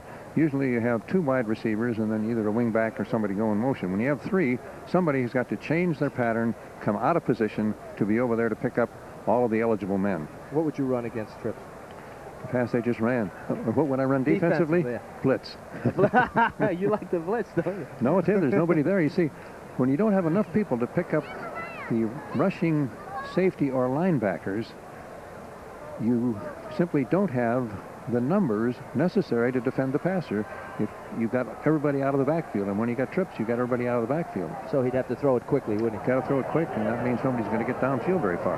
Tommy Clapp, the defensive tackle, being helped off the field. Tommy, a 6'4", 258-pound sophomore from Gretna, Louisiana. A minute 59 seconds to go in the first half. Baylor leading by a score of 10-7 on a 23-yard field goal by freshman Terry Seiler. Baylor in possession with a 3rd down and 13 at the Baylor 10. The quarterback, Cody Carlson. Great drop, and where's the receiver? They're all covered. Carlson going to run it. He is pulled down by Eric Hill, number 54, the defensive end at about the 15-yard line, so he gets no more than 5 yards on the play, and it'll be 4th down at about 9 coming up. That's a nice job by Eric Hill, guy who wasn't even supposed to start. Now, Carlson, I'm surprised Baylor, deep in their own territory, they're not trying to protect that lead. He's looking, he doesn't have anything. Now, watch Hill. Watch the move Carlson puts on Hill. And as Coach said, he watches his belt buckle, and boom, that's great linebacker play, because that wasn't a bad move for the quarterback, and he made a good solid tackle. Hill did. Timeout was called by... Based on the fact that your offense isn't doing that well, if you're LSU, you going after this one? I wouldn't think so, because the punt return was so effective, and I think that you'll have Baylor not cover quite as hard, so they won't overrun it. Sawyer's line drive kick rolling downfield into LSU territory, and will be downed inside the 45 and marked at about the 43-yard line. So with 1:33 left to play in the first half, the Baylor Bears are leading the LSU Tigers by a score of 10-7 after that 41-yard kick. Travel arrangements to Memphis for the Liberty Bowl telecast made through Eastern. The leader has been out since he was favoring an injured leg, and this pitch going to Gary James, and he is inside the midfield stripe at the 49. Thomas Everett, 27, the All-America free safety, made the tackle 1:19 and running, and 2nd down and short for LSU as Davis and McGee are in there as the wideouts now. The running backs are split, and Wickersham swings it to the left side to Jean-Baptiste, and he has the first down the sideline. He gets out of bounds to stop the clock, and let's see where they mark the ball. Jack Hurd ran him out of bounds. Good block by Raji McGee, number 80. Baylor's thinking stop the deep pass rather than stop the short pass. This is the second swing pattern. Hilliard comes out of the backfield. There's no linebacker close to him. The receiver gets a fine block. The inside man, Batiste, picks up a big gain on the play. Looked like Anthony Coleman, number 6, thought he was going to go out of bounds, and he just kind of coasted over there, and John Batiste cut up in too a little bit. Gain too deep. Gain of 16. They fake the draw on the play action, and Wickersham goes down under a big rush. Number 92, Paul Lee, the defensive end. Timeout call for LSU quickly to stop the clock. But Lee comes up with a big defensive play for a 13-yard loss. And I said Paul Lee, it is James Lee, number 92. And that was as big a defensive play at the moment. Momentum had definitely passed to Louisiana State. They were very close to field goal range to tie the score, and they talk to each other. The coaches talk to them first, but then when it happens, the players can keep telling each other, hey, we did it once, we can do it again. If we do it twice, we can do it 3 times, 4 times, 5 times. And however long it takes. Confidence is everything. You betcha. 2nd and 22 as Wickersham pumps once. Now looks is under a rush, throws incomplete. The closest man in the area was Gary James, but big number 97, Kevin Marsh, was right over there looking at possible pass interception. Kevin Marsh, near and dear to my heart, a former walk-on playing, 97. He's a good player. 6 foot 235. He may be a little small. He gets the pressure, but look at the secondary, the number 3 secondary in the country, and those receivers are coasting back there. Now he's in trouble. They should have been coming back to the ball, and LSU's receivers are just coasting. 3rd down, 22, 50 seconds left. Wickersham looking for a receiver, going to run the football, and he's trying to get out of bounds, but he can't. At about the 30-yard line as James Lee, 92, chased him down, and LSU takes its last timeout. 40 seconds left in the ball game. Baylor 10, LSU 7, and LSU will be coming up with a 4th down. Wickersham, by the way, has completed 7 of 13 for 64 yards and 1 interception tonight. He's had an outstanding career at LSU. Hitting 60% of his passes, so he's not up to par tonight, but big story the second half. Can LSU and Wickersham get the passing attack untracked? How would you do that? If your passing attack isn't going and your quarterback is not clicking, would they change quarterbacks, Coach? Do you change your passing attack in some way? You don't change Wickersham because he's been there too long and has been too effective, but you can change the pass patterns, and the ones that they've hit have been the flare patterns to the outside, to the backs. It doesn't appear that the Baylor linebackers are getting out wide enough, quick enough to pick up the extra speed that they must have when a man comes out of the backfield. Go with more of those. LSU will go with a 47-yard field goal attempt, apparently. Doug Powell will hold, but remember, he is a quarterback. The longest shot for Ron Lewis, he's in his range, 54 yards in his career. So it'll be a 47-yard effort from the hash mark, and he belts it low and away to the left.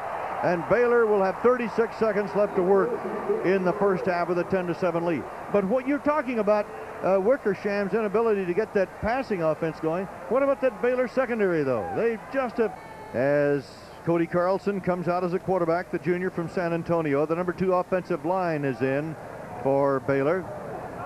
And a first down coming up and no setback. First time tonight. Carlson rolling and looking and throws the ball incomplete.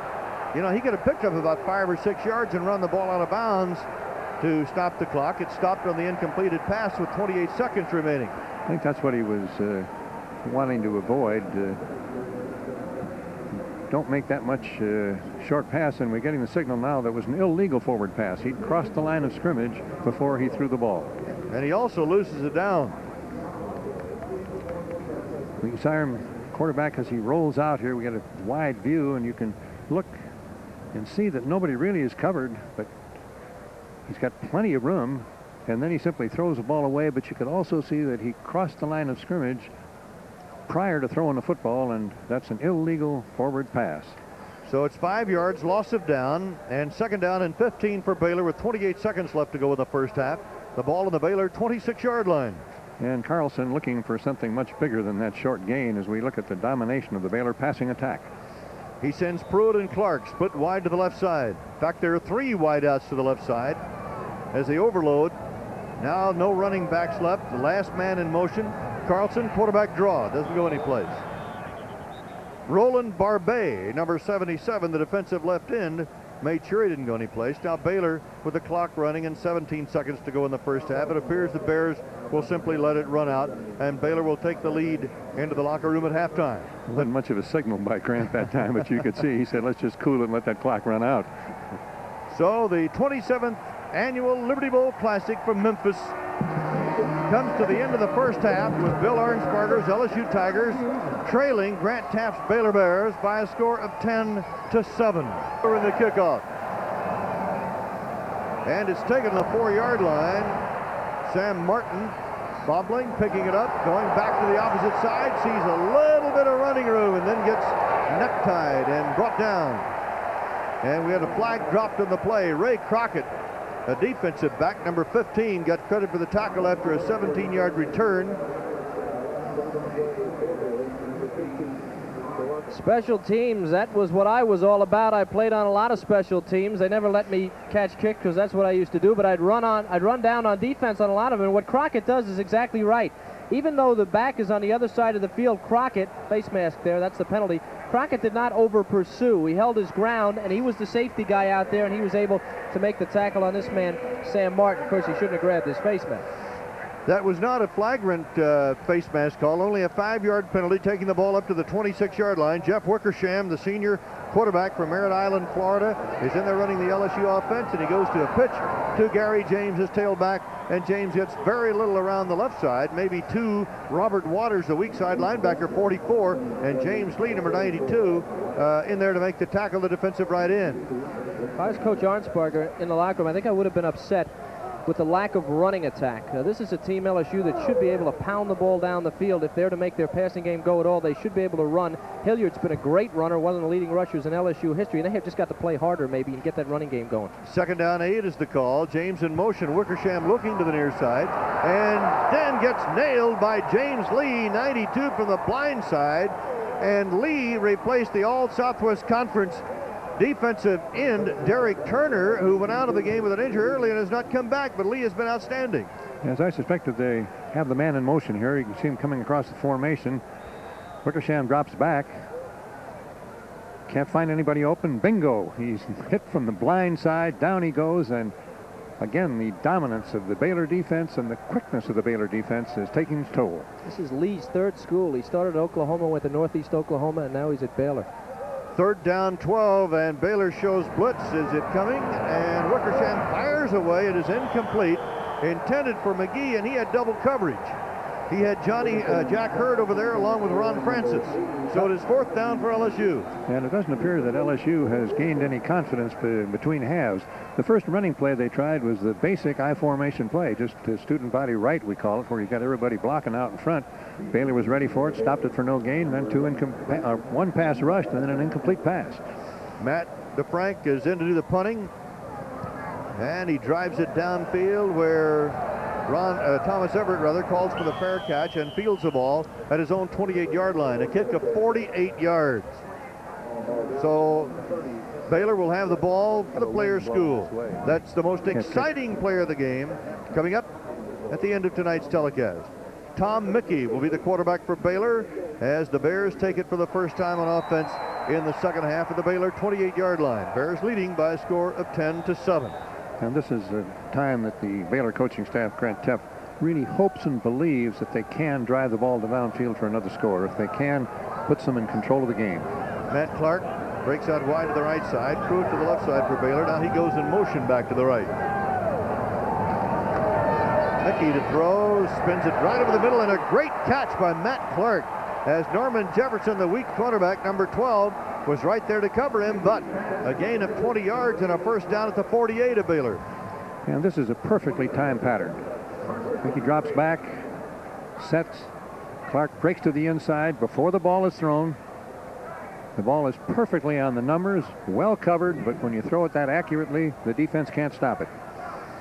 Baylor first down at the Bear 48. That's Eights in motion back to the left side. Mickey on the option hands it off to Sargent, and Sargent crosses the midfield stripe to the 48-yard line of LSU, where he is stopped by Toby Caston, 69, the weak linebacker from Monroe, Louisiana, and Chris Carrier, number 11, the free safety from Eunice, Louisiana.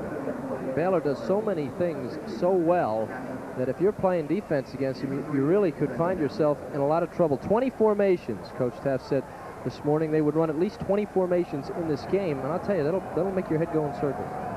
They switch the wideouts and also the running backs, and a flag goes down as that play goes for Michael Brooks would be like the one he had against Mississippi State. 11 unassisted tackles, 2 for losses, 2 assists, 3 quarterback sacks, 1 pass broken up, and 2 fumbles caught. Typical game. Roll to the left. Mickey fires away and completes it at the 42 to Leland Douglas, number 17, the junior from Beaumont, Texas. Norman Jefferson and Toby Caston covering, and it will be very close to a first down. They may have it. Well, the defense here from LSU, they play pretty well, but when Mickey's on target here, now here's Brooks, he's getting his hands down and he's out of the line of sight, though. The block was good enough to get him out of Mickey's line of sight, and Brooks, although he got his hands down, was able to stay on his feet. Mickey threw it inside of him for a completion. Need to come a little harder. LSU's got to lay their ears back now. They're down in this game. They got to make something happen. First down, Baylor on the LSU 41. Baylor leading at 10-7. Mickey the option, pitches it back to Sargent. And Broderick is down near the 30-yard line, where he is knocked down by Michael Brooks, 94, and Chris Carrier. The Baylor attack, and Mickey is having a hot hand. Well, earlier in this drive, the first play of the drive was a first down play. It was a straight drop back by Mickey. No play action on first down, which is a little bit of a surprise. Then they go to some dives. Then they go to 2 hook passes, which were complete, and then to the option. I'll tell you what. Simpson, the flyer, and Horace Eights, who's also very quick, are down as the wideouts, and Eights goes in motion to the right side. Mickey on a handoff to Sargent, and he goes right up the right side where he runs into Toby Caston, but not until he gets down near the 25-yard line, where it'll be a 2nd and 5. This is a cutback play that's designed to go back to the other side of the center. You can see how far across Brooks came as he started downfield. The center blocked the nose man in the direction that he wanted to go, moving to the outside.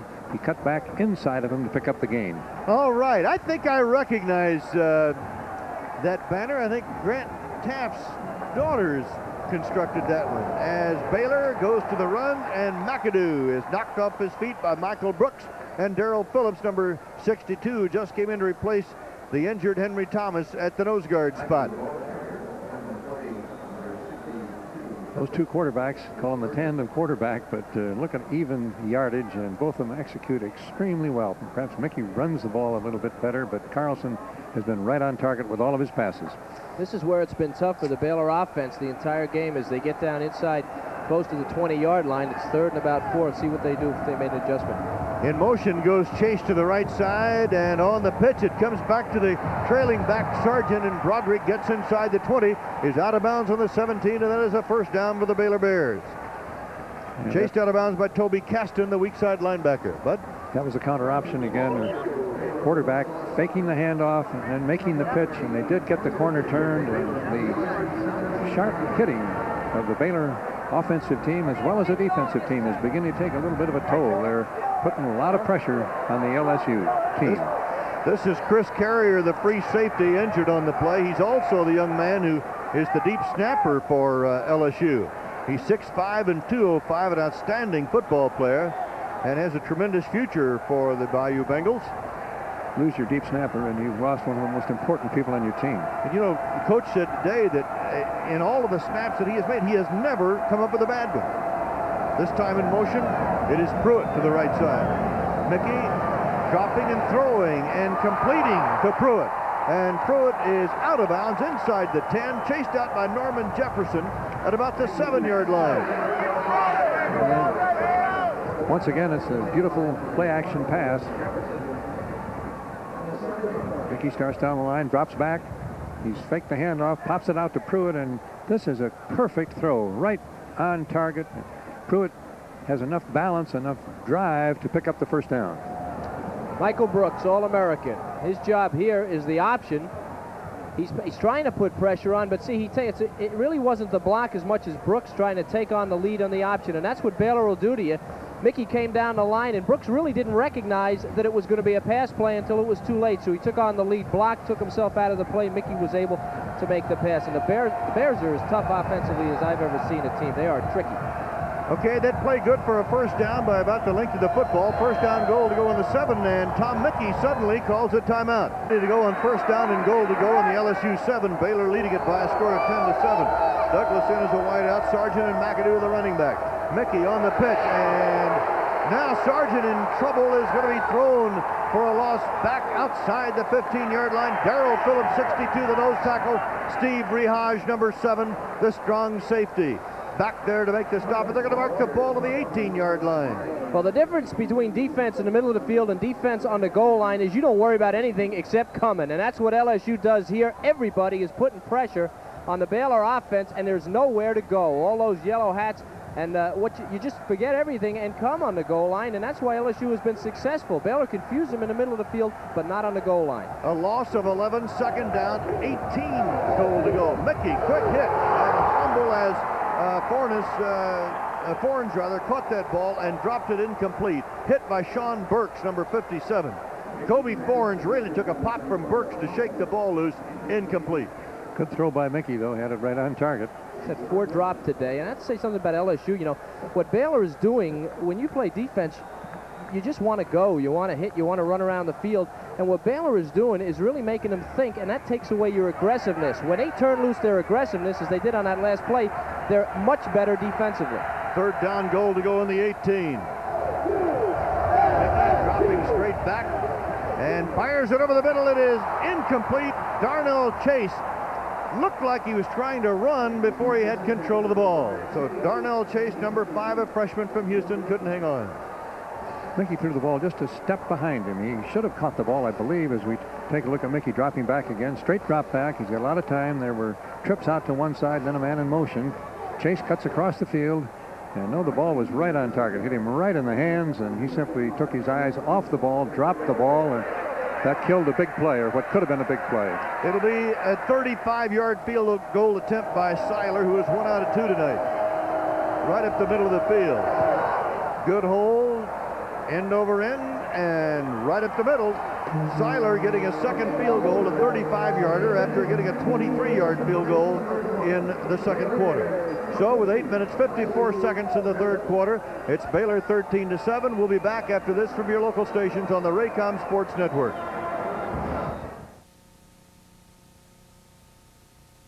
It was his second long punt return. In fact, the last punt return for a touchdown was turned in by Norman Jefferson, I believe, against Mississippi State. Long end over end kick. Going to come up a little bit short, though. Looked like it was going to have pretty good distance, didn't. James on the return. James breaks it out across the 30, out to the 33. And it's Johnny Subia, number 12, on the tackle after a 21-yard return by Gary James from Gretna, Louisiana. Coach, if I'm playing for LSU, I have to believe that LSU's confidence is in their running game.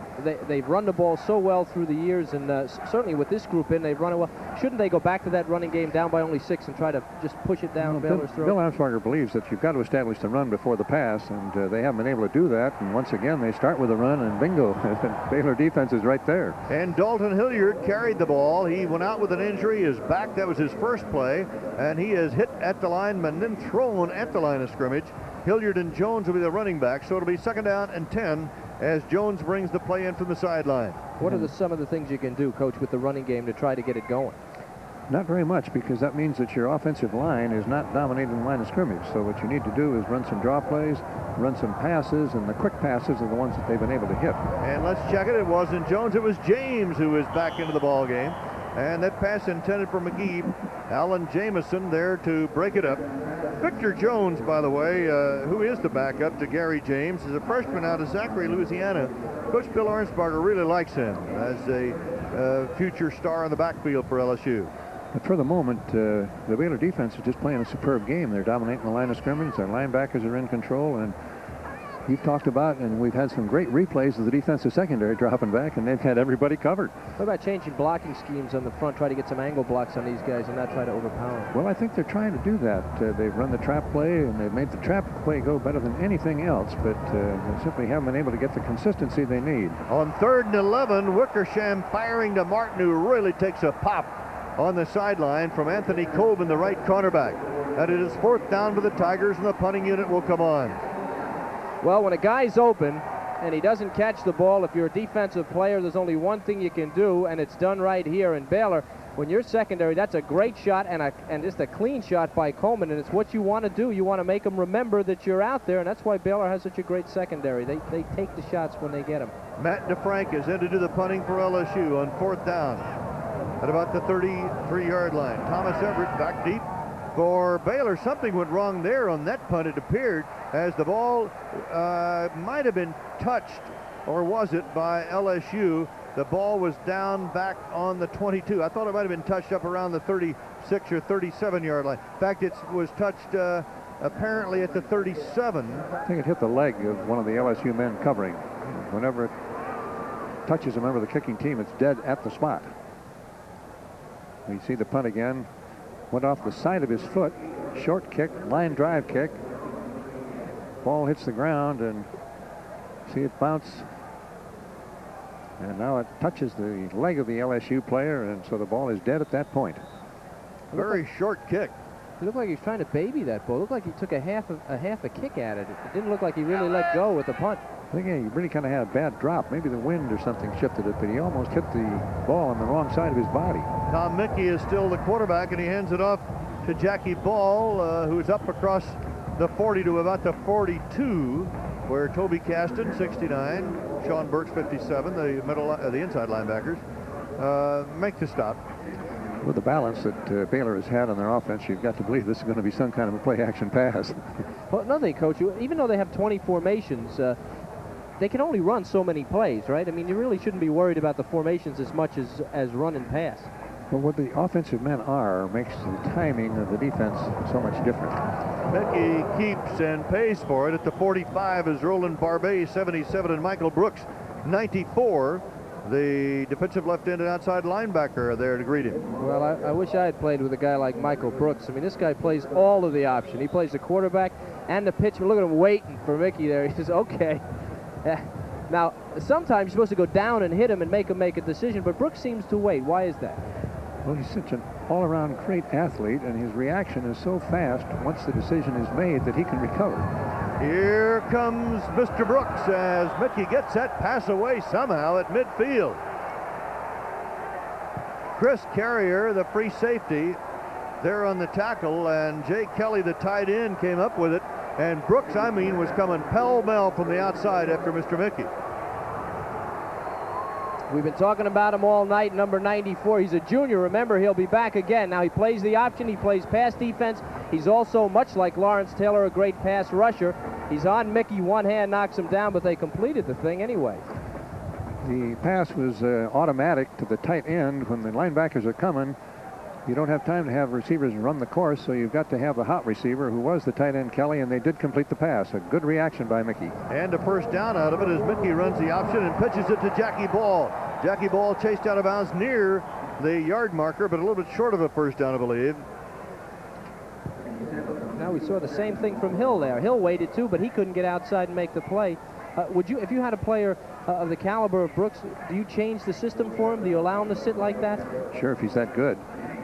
What you do if you're Baylor, however, is you hope you run to the wrong side, and you want to run away from Brooks. Don't go at him. And he's going to catch you, though. Well, play is fast enough. He can't run it down. But he's run some down tonight. Yeah, There's been a little bit of a delay. That's what a great athlete he is. Jackie Ball picking up 8 on the carry. It gained 365 yards this year, but has an average of 6.9 per carry. His brother, by the way, is an outstanding nose guard for SMU. DeWitt is now in at the free safety spot on second down and short. Straight ahead on the dive to Jackie Ball. He has the first down inside the 40 of LSU. Darrell Phillips, number 62, the nose guard, who has replaced the injured Henry Thomas, and they've got to be missing a guy like Thomas. Taking nothing away from Phillips, but he's only a freshman. Henry Thomas, a junior, lots of experience, outstanding performer in the middle of that defensive line. And the wide receiver coming back in motion that time makes the defensive secondary move and takes away some of the quick support against the handoff play. John Simpson, the burner, is split wide to the right side for Baylor on first down. Mickey looking at him and fires incomplete. Simpson couldn't hardly wait to get his hands on the ball, do a little running. He was covered by Norman Jefferson, the weak cornerback. Yeah, unofficially, that's 6 drop passes, and I believe Mickey's thrown 5 of them so far tonight. He's got to be feeling a little bit frustrated. Baylor would be moving the ball quite a bit better if they catch a few of these. Ben Baker will bring the play in. He's a wide receiver. Baylor seems to be keyed so highly for this game. Every single snap of the ball, it's an all-out effort by everybody, and that includes the receivers and running before they catch the ball. Tommy Clapp for Carl Wilson at the defensive right end now for LSU. Second down is the call. Mickey straight drop and looks to the near side. Ooh, caught by Baker and then dropped. Incomplete. Kevin Guidry, number 27, was looking at nothing but open field. Had he been able to step in there and intercept that pass. Well, Baker all the way on this thing. I mean, Mickey looks at him. Watch Mickey. Mickey looks right at Baker on the left. He's glued to him. This is not a bad pass, but the coverage by Guidry is excellent. Pass is a little bit inside. Now Guidry's all over him, and the question is, did the ball hit the ground? Sure doesn't look like it from that angle. Looks like Guidry rolled over and took the ball away from him. They call it a reception. Did they call it a reception or incomplete? They call it incomplete. The official is pointing to where the ball hit the ground, at least in his opinion. Third down 10. They swing it out to Robert Williams coming out of the backfield. He runs right into Mike DeWitt, number 18, the junior from Laurel, Mississippi, the free safety. Well, from where I was on the last replay, it appeared that it either had to be a reception or an interception. Baker makes the catch here. And now Guidry, it's on his leg, and we lose it again. I'll tell you, that's close. Official a little closer than we are, but that was close. Great play by Guidry. And the Bears lost 3 yards on the last play to bring up a 4th and 13 as Sawyer kicks it away. Jefferson downfield for LSU, and the ball takes an LSU bounce, and Baylor tries to cover it in a hurry to down that ball, and it's finally down to the 26-yard line. 5 minutes and 4 seconds to go in the third quarter. The Baylor Bears lead the LSU Tigers. Merle Harmon along with Bud Wilkinson and Kevin Kiley here in Memphis, Tennessee. It is a 1st and 10 as Hilliard gets the call and doesn't go very far because Alan Jamison, the middle linebacker from Houston, who is a real hard-nosed football player, is in there to make the stop. Hilliard doesn't seem though to be able to run with the power that he had before he went out with the injury. He doesn't have a lot of room to run, but I think that the one thing that might help LSU is to throw on first down. They simply haven't thrown very much on first down. They're trying to run the ball on first down to establish the run. They can't make the gain. That puts them in a bad down and yardage situation. Hilliard and James together over 1,600, almost 1,700 yards this year. You saw what they've done tonight. That's James taking that pass coming out of the backfield, and he is close to a first down. Alan Jamison, the middle linebacker for Baylor, and Henry Green, the defensive left tackle, in there to make the stop for the Bears. Wickersham is really too good a passer to continue to play as inconsistently as he has. He's about to pick it up, I believe, because his experience and a 60% pass thrower simply doesn't have the ball lose control as often as it has tonight. Sam Martin, number 23, a wide receiver, coming in with a play. McGee splits wide to the left side, Martin to the right side for LSU. Wickersham rolls to the left and looks, and it is incomplete. Dalton Hilliard out of the backfield, nothing there. Baylor defense been doing a job all night, and they continue to do it against LSU. Now here's that number 3 ranked in the nation pass secondary. Now this pass probably should have been caught. Top of your screen on the left. Remember the whack the kid took just earlier on the secondary? You know, those things don't go unnoticed, and Hilliard should have caught that ball. He could have been thinking about maybe Baylor's going to come up and get him. They're always around the ball. High snap. DeFrank pulls it down, gets the kick away, however. Thomas Everett is backpedaling for Baylor, calling for the fair catch, hoping the ball will roll into the end zone. It does. LSU trying to down it before it got there. It'll be brought to the 20, and that's where Baylor will put it in play, but a 64-yard punt by Matt DeFrank. LSU has had the ball 3 times in this half, and all 3 times it's been 3 plays in punt. So the Baylor Bears, who lead it by 13-7, they trail 7-0 after Norman Jefferson ran a punt back 79 yards. That took place back in the first quarter. That's the only tally that LSU has come up with tonight. Meanwhile, Cody Carlson, after that long touchdown run, drove the Bears 80 yards for the tying touchdown. The first quarter ended 7-7, and then Terry Seiler kicked the first of 2 field goals tonight for the Bears, who now lead at 13-7. And here we go, and Cody Carlson is now the quarterback. Carlson handing it off to Charles Perry, and Perry to the 23, where Brooks and Phillips make the tackle for LSU. As you have no doubt noted, we have talked about many backs tonight for Baylor. McAdoo, Ball, Rutledge, Williams, Sargent, Perry, Stockamer, and they've all handled the ball. And all of them give it that full all-out burst because they're fresh all of the time. There's never a tired back in the game for Baylor. And that's bad for a defensive player who is tired. Second down, 7 of the Baylor 23. This time, man in motion is Horace H. Carlson looks to the far side, looks for H. Diving catch if it was a reception, and apparently it was, and it will be good for a first down on the 32-yard line. Coverage by Kevin Guidry, number 27, the strong quarterback. Offensive line for Baylor has done quite a job. They have to know how to do a lot of things, this offensive line. Now watch Bates, number 59. Waiting. He's a double team blocker on this play. He takes the man from the center and drives him to the ground. Now Baylor has really, on the defensive and offensive lines tonight, is really what's keeping them ahead. Their defensive line is doing the job, and so are the offensive guys. You just saw that Matt DeFrank has the new Liberty Bowl record, 64 yards on a punt. That pitch going back to Rutledge, and Rutledge chased out of bounds on the far side of the 41-yard line, chased out by Mike DeWitt, number 18, the junior from Laurel Miss.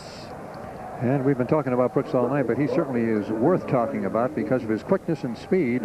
He catches Carlson from behind just at the moment that he gets the pitch off, but he almost had speed enough to catch him from a long way away. Second down short, second down 2 coming up. There's the clock, there is the score. Chris Carrier back in as a free safety now for LSU. Carlson hands off. Perry has the first down with near midfield. And that's one of the few times that the handoff has been handled well enough to have the LSU defense playing the quarterback and the pitch man and not really concentrating on stopping the handoff first. Yeah, right behind Bates and Cochran on the right side of that line. They did a nice job. Baylor on that right side. Addix, all conference, all Southwest Conference. Bates, Cochran, also all Southwest Conference. Boy, that's a pretty good act on one side of the offensive line. First down, midfield. Cody Carlson running the show for Baylor right now. Complete. It is Darnell Chase, and he is chased out of bounds by Kevin Guidry, the strong cornerback for LSU. He gets 11.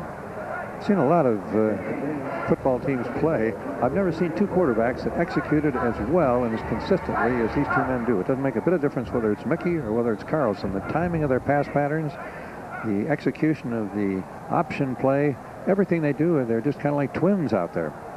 Matt Clark wide to the left side. Eights coming back in motion to the left side on a first down call for Baylor. As Carlson hands off to Perry, and Perry, the highly regarded freshman, down to the 28-yard line of LSU, and he runs into Chris Carrier and Steve Rehaj, the two safety men, a gain of 11. Well, there's another one. It was a draw play. It was like a little slip draw, and they caught LSU looking for the pass. And this is what they've done all night. They just shook it up. He just held his ground, waited for Carlson to hand him the ball. And as you can see, the secondary has to come up and make that tackle. A linebacker, defensive lineman should be there to stop that, and they weren't there. So Baylor on the move now, but they have had trouble punching it in. They've rolled up lots and lots of yardage. They've had tremendous opportunities. That LSU defense has really been difficult, though, and has given up 2 field goals. And this play, Rutledge being chased out and bulldogged down by Chris Carrier, number 11, the free safety. So that LSU defense really gives up that ground begrudgingly when Baylor has moved near the 20-yard line. And that's the closest that they really come to mishandling the ball. The pitch was made late. Back almost dropped it, but did have the timing to pull it in and protect it rather than fumbling and forcing a turnover. After a gain of 1, second down 9 for Baylor. Leland Douglas splits to the right side, Pruitt to the left side for the Bears. We have 1:14 seconds to go in the third quarter. Carlson dropping and looking and firing, and the ball batted down. It was Carl Wilson, number 72, the junior from Baton Rouge, and Darnell Phillips, number 62, coming. But it was Wilson who got his hands up. I believe it was Wilson anyway. He got his hands up to bat that ball down. The first downs this period, Baylor has made 11, LSU has made none, and the period is almost over. I think Baylor has one less play, one less first down than LSU has plays. I believe LSU's only had 12 plays. Douglas and Chase are the wideouts for Baylor. Third down 9. A draw. And it is Rutledge carrying at about the 21. Steve Rehaj, the strong safety on the hit, and it's short of a first down. Take a look at the splits in the Baylor line. When you split people out, then you need to only occupy them, and there's room enough for the backs to run by them. And you can see the splits. The draw play was called. Backs made a nice move. They picked up the men, got heads on them, and when you get a head on them, you stop them. Rutledge is able to make a nice gain on the play. What does the defense do against splits, Coach? When you really want to either try to penetrate inside or be strong enough to control the guy that's opposite you. 37-yard field goal attempt by Seiler. He had missed from 37 before, and he misses again. He has field goals of 23 and 35 tonight. Mike Mays had a little to do with that for the Tigers, and so the Tigers will take over. You know, they're still very solidly in this ball game. When you've been dominated as they have, Merle, and you're only 6 points behind, they certainly are very, very much in it because they're too good a team to not play up to their level of standard. At the 21, Baylor will put the ball in play. Jeff Wickersham at quarterback. Wickersham looks to the near side, and now he starts looking deep, throws over the middle, and is incomplete. That secondary is doing one marvelous job. We've talked about it a lot, but it's worth talking about it a lot. He had all day. Nobody rushed him. Couldn't find an open man. His receivers aren't really helping him, Coach. It seems like when they run their pattern and they're covered, they're not really turning around and coming back to him and trying to get open. We had an earlier example of that in the first half. It just seems like he's left back there all by himself. Had great protection there. I think that they're used to finding an open receiver, and they just haven't practiced coming back to the ball. Well, they've had a lot of practice tonight. Wickersham 1 out of 6 in this half. That run doesn't get a whole lot, but does get about 3. Grumbine stops that running play as Dalton Hilliard, the outstanding running back.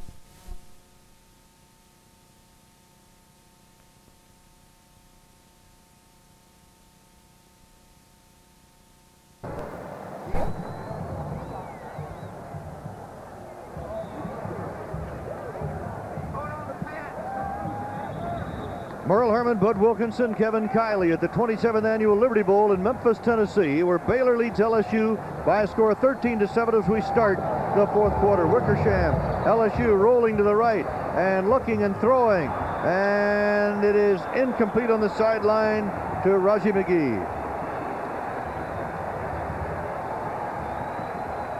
And it'll be fourth down coming up, and the punting unit is on. Secondary of Baylor done a great job all day. Now here the coverage isn't that great, but what they've done, they forced Wickersham out of the pocket. He's throwing this thing on the run to a receiver who should have caught the ball on the far sideline. Those catches have to be made, especially by LSU. They don't pass that well, and when they get one close, they need to get it. Matt DeFrank, who set a Liberty Bowl record the last time he punted, 64 yards, puts one high into the air, and the fair catch is taken by Thomas Everett of Baylor inside the Baylor 40, a 39-yard punt.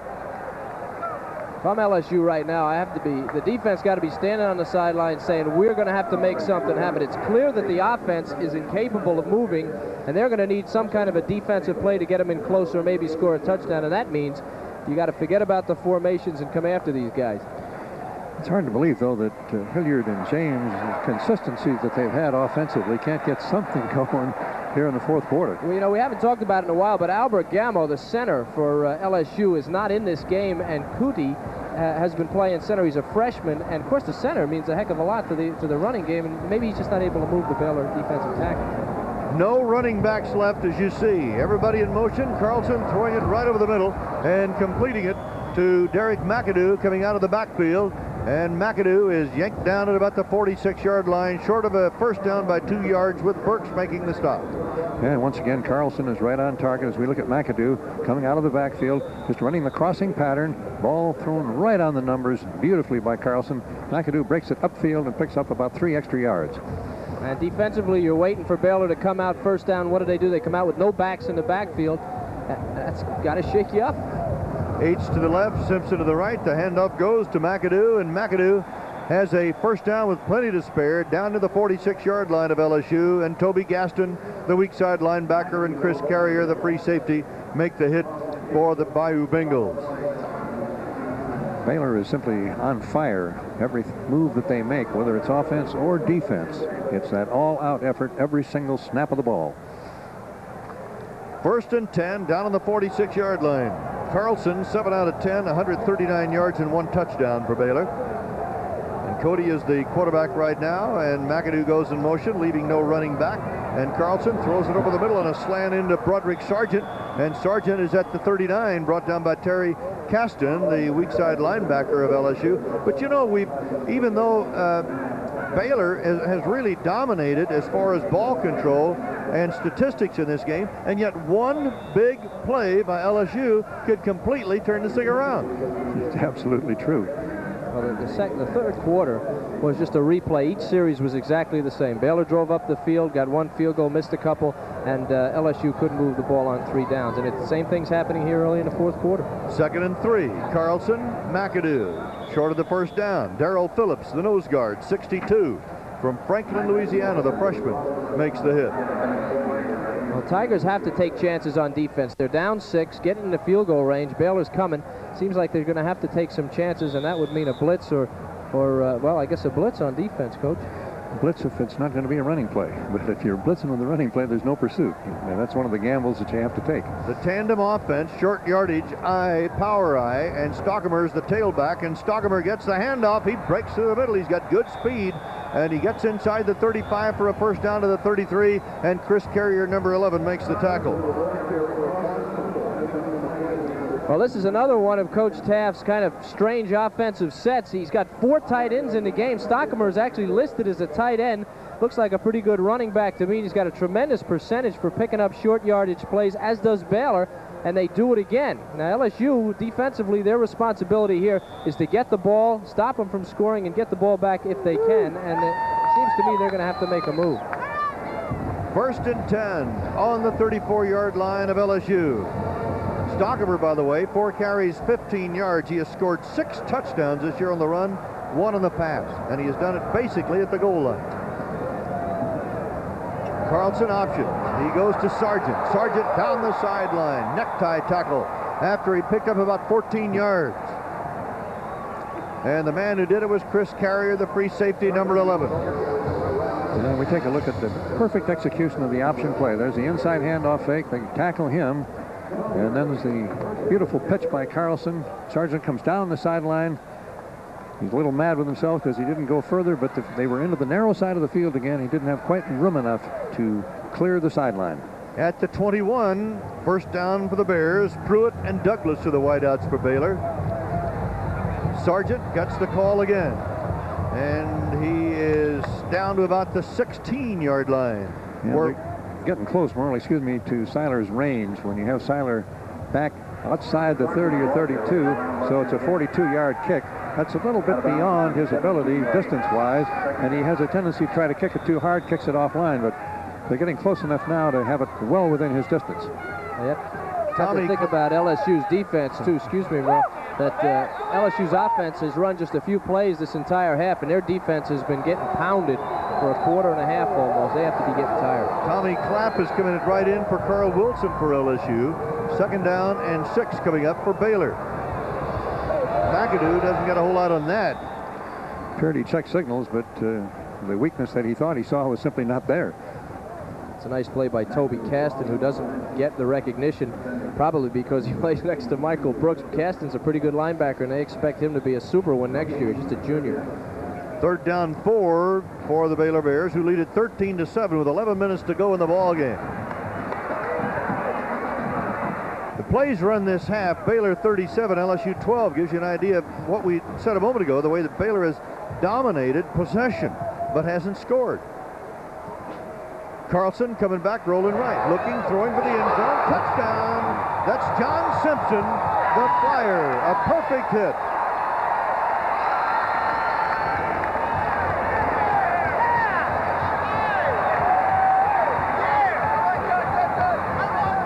So John Simpson takes that touchdown pass, and that was to perfection. 19-7 Baylor. Simpson, 3 catches, 117 yards. Not a bad average. He's got that speed. World-class sprinter. Wow, that was a great play by Carlson, the quarterback. He pulled up. The pressure was there. He pulled up inside of the pressure and still got the ball close enough to Simpson for him to catch it. They're going to go for the 2-point conversion as Cody Carlson stays in as the quarterback, and he throws for the 2 points, and Matt Clark is wide open, and they get it. Gee, it didn't look like anybody on the LSU team went out to cover him. He was just a wide receiver right downfield, and there was nobody wide enough to be out there with him. Simple play, great execution. See the formation. This is a touchdown. You can see it's a little half bootleg. Carlson sets up, drills the ball inside, and it's a marvelous timing again. And Simpson makes the catch beautifully. And we take one more look at it. He holds up, bingo, he was rushed, but he drills it right between the 2 defenders for the score. Extra point, 2-point conversion. LSU, they wanted to get to 21, make it a 2-touchdown spread. And Carlson, this is like taking candy from a baby. Carlson just turns around and throws it out. Looked like there might have been a screen. Nobody even lined up with Clark. And I think maybe LSU so unhappy about getting a touchdown scored on him, forgot about the extra point. 62 yards, 9 plays in that drive. And so John Simpson, a big night, 3 catches over 100 yards, the touchdown reception. Baylor leading it now by 2 touchdowns. And we'll kick it off here with 10 minutes and 42 seconds left. There's the drive. 4 minutes, 3 seconds. In this half, Merle Baylor has had the ball 14 minutes and 36 seconds. LSU only 4 minutes and 42 seconds, and there's 10:42 left to play. So it's been total dominance this half by the Baylor team.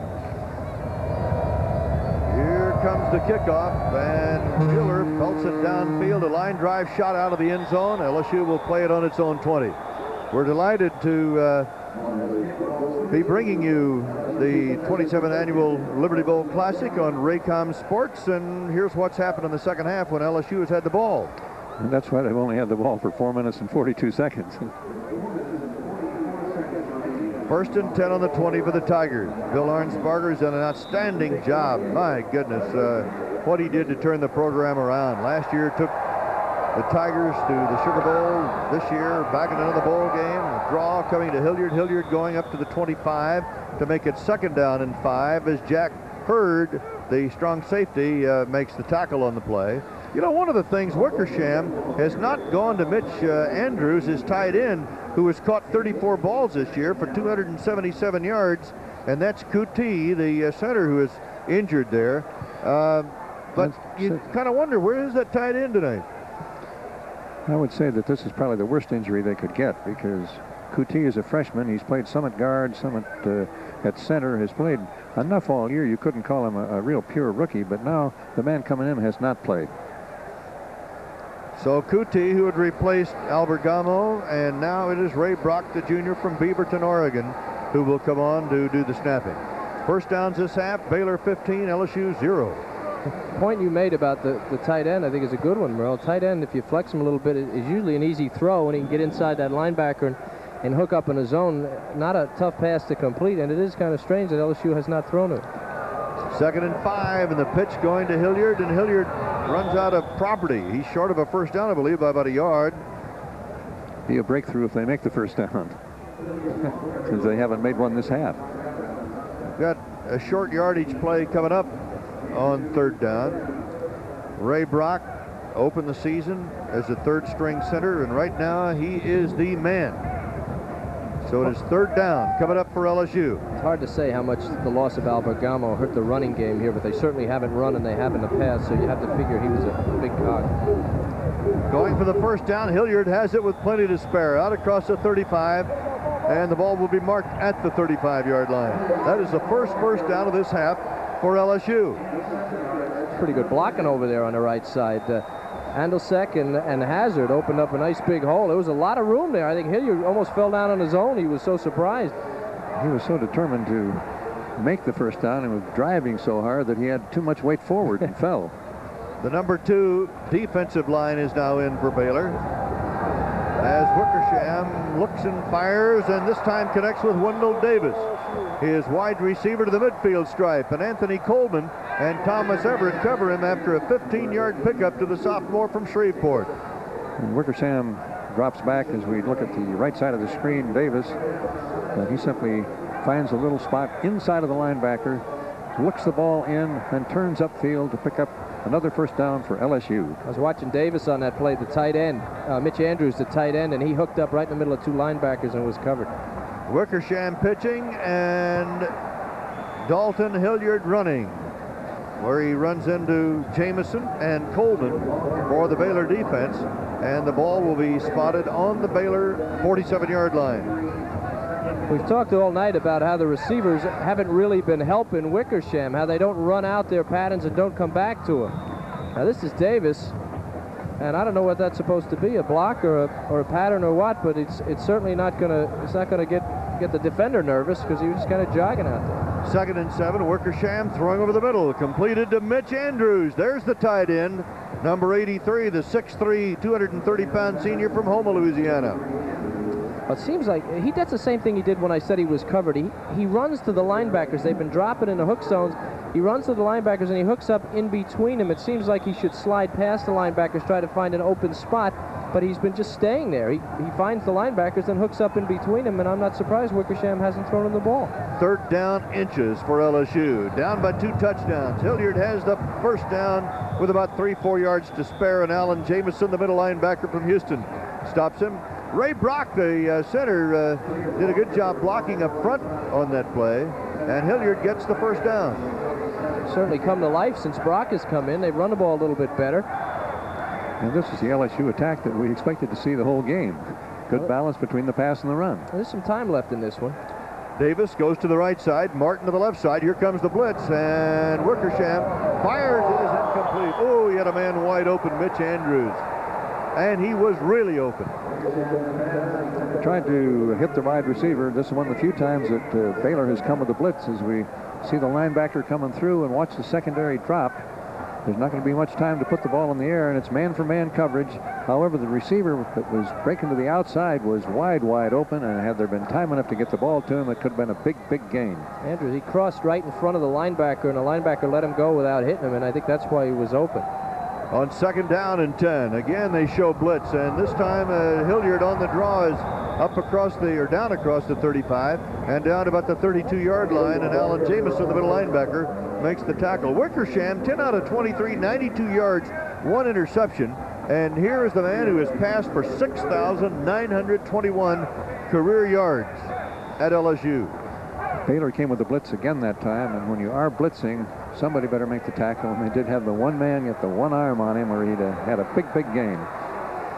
Jones has replaced James now as the tailback, and it's Hilliard on the pitch, and he is brought down at the 31 by Thomas Everett. Good tackle by Everett, the All-American from Dangerfield, Texas. What they do so well, Baylor, is they stay at home and they keep their leverage. Baylor, they had a man shoulder to shoulder across the field, and when he turned back up, there was nothing there. Everett was standing right there. They had this whole side of the field covered. They had a green shirt shoulder to shoulder to the sideline. It's good defense. Everett's been a remarkable player. He's had 72 tackles, 38 unassisted, a total of 110 tackles this season. On 4th and 5, they got to go 2 touchdowns behind, and let's see if they're going to be able to get it. Hilliard short of the first down. Ray Berry, the linebacker, stops him, along with Ron Francis, the left quarterback, and Baylor will take over. And that gives the Baylor fans and the Baylor squad a tremendous lift. It appeared that LSU really had the ball moving. 6 minutes, 58 seconds left to play in the ball game. Baylor a 2-touchdown lead. Back from these messages from your local stations on the Raycom Sports Network.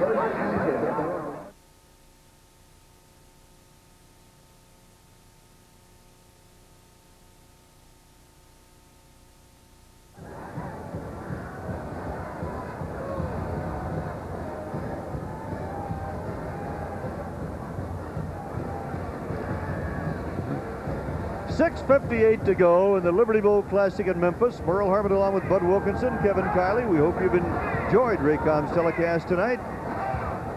Executive producer Don McGuire and director Lonnie Dale giving you some great shots and that great halftime show, and we're delighted to be with you here in Memphis. First down, Baylor. Tom Mickey back in at quarterback, goes to Jackie Ball. He is met by Michael Brooks, 94, the All-America linebacker. What a job by Brooks. Brooks is what I would have liked to have been. He does it all himself here. Now he takes on the lead blocker, great position. Look at me, sheds the lead blocker, not much of a block, but then he comes up and makes the tackle. 94 Michael Brooks. Another year, and then somebody's going to make him a #1 pick. Loss of 2, 2nd and 12. I'm just thinking, pro scouts and pro coaches watching tonight are saying, oh boy, is he going to be something? He's a Lawrence Taylor type. He's about 230 and he's quick as a cat. 2nd and 12 for Tom Mickey and the Baylor Bears. Nose guard is all over Jackie Ball, who took the handoff. The #2 offensive line is in there right now for Baylor with Palmer, Stewart, Elmore, Bateman, and Robinson on the inside as the clock ticks away in the 27th Annual Liberty Bowl. What an outstanding show the Liberty Bowl committee has put on tonight, and also throughout the week here, the Christmas week. It's just been, the hospitality has been unbelievable. Both teams talking about how much they've enjoyed it here in Memphis, and this whole city is involved in this project, and it is sensational. Here is Mickey rolling right, and finally throwing to Douglas, but he was out of bounds when he caught the ball. Rehaj on the coverage. Once again, it was a great execution by Mickey. Just ran out of field. It was the bootleg play. He had a long time to throw the ball, and his receiver had moved too wide laterally before he delivered it. Mickey, 9 of 18, 113 yards in the ball game. And the punting unit is on with Bucky Sawyer, and Norman Jefferson will be back deep. How about now, Coach? You go after this one? Yes. High snap. Ooh, they almost got it. And the ball takes a roll out of bounds at about the 36-yard line. You didn't waste any time saying yes on that one, did you? I didn't have time to. A 35-yard punt. Baylor leading at 21-7, and we have 5:28 left to play. We'll be right back. For the last play, and a 5-yard walk-off. Let's get the call.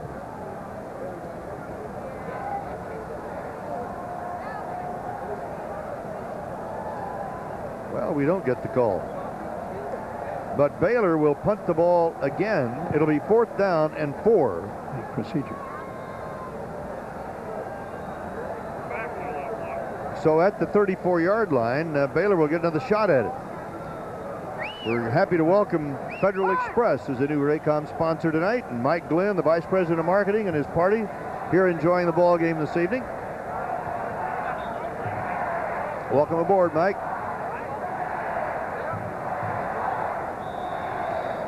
All right, we'll do it again. Norman Jefferson has dropped back deep for LSU, and Buzzy Sawyer, who had a 70-yard kick this year against Texas A&M.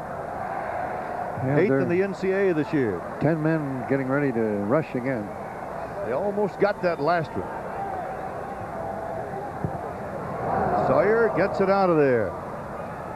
And the fair catch call for and taken at the 35-yard line for LSU, and that's where they'll put it in play. We've got a timeout. Baylor leading it 21-7.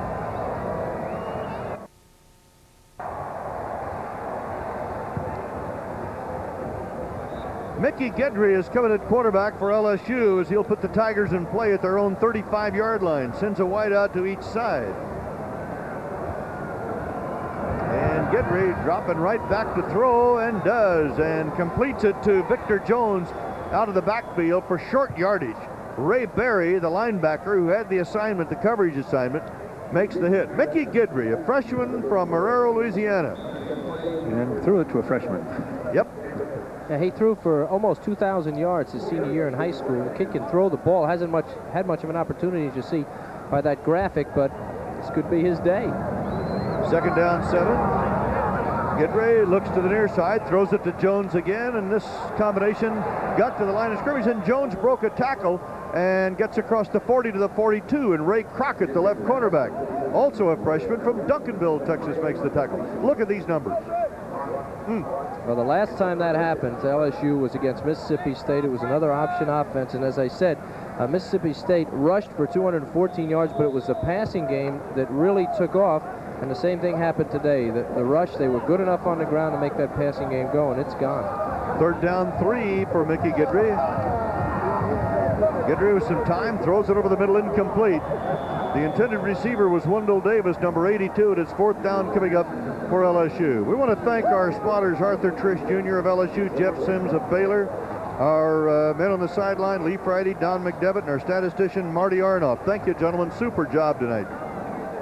And once again, the pressure was just too quick. Guidry did not have time to deliver the ball. The receivers did not have an opportunity to run their patterns. They did a nice job here on Davis, too. They slowed him down coming off the line, and had he not been slowed down, he might have been able to get out there for that pass. Matt DeFrank is back to do the kicking for LSU. On fourth down and 4, he belts it downfield, end over end. Fair catch called for and taken by Thomas Everett at the 25-yard line.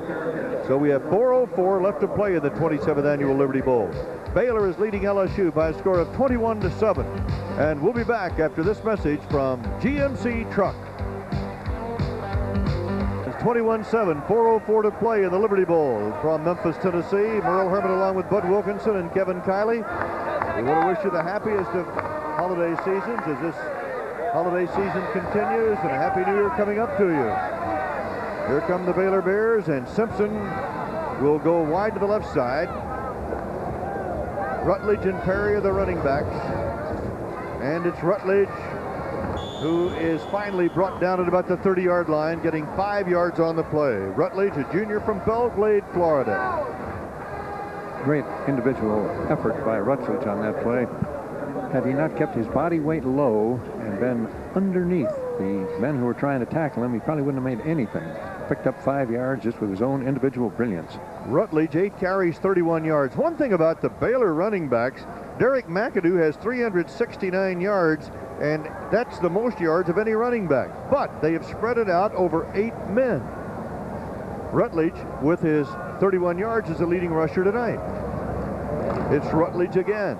Not too much on this one, about the 33. Toby Caston, 69, the weak side linebacker from Monroe, Louisiana, on the hit. Now we're down near the 3-minute mark.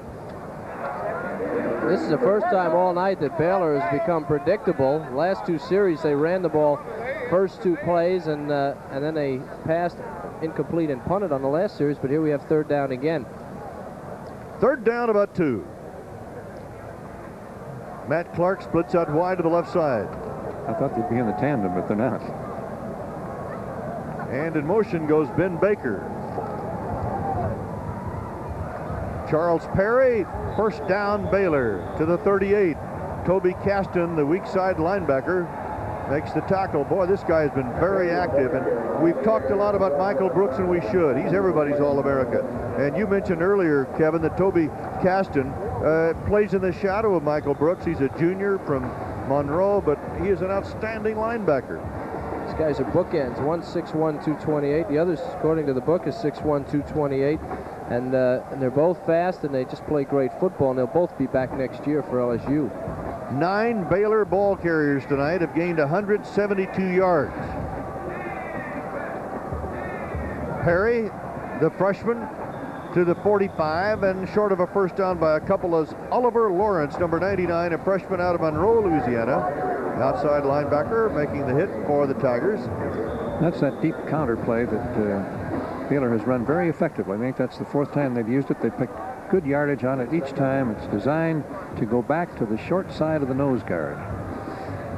It is a 2nd down and 3. And we have 1:58 left to play in the ball game as the clock is stopped on the field.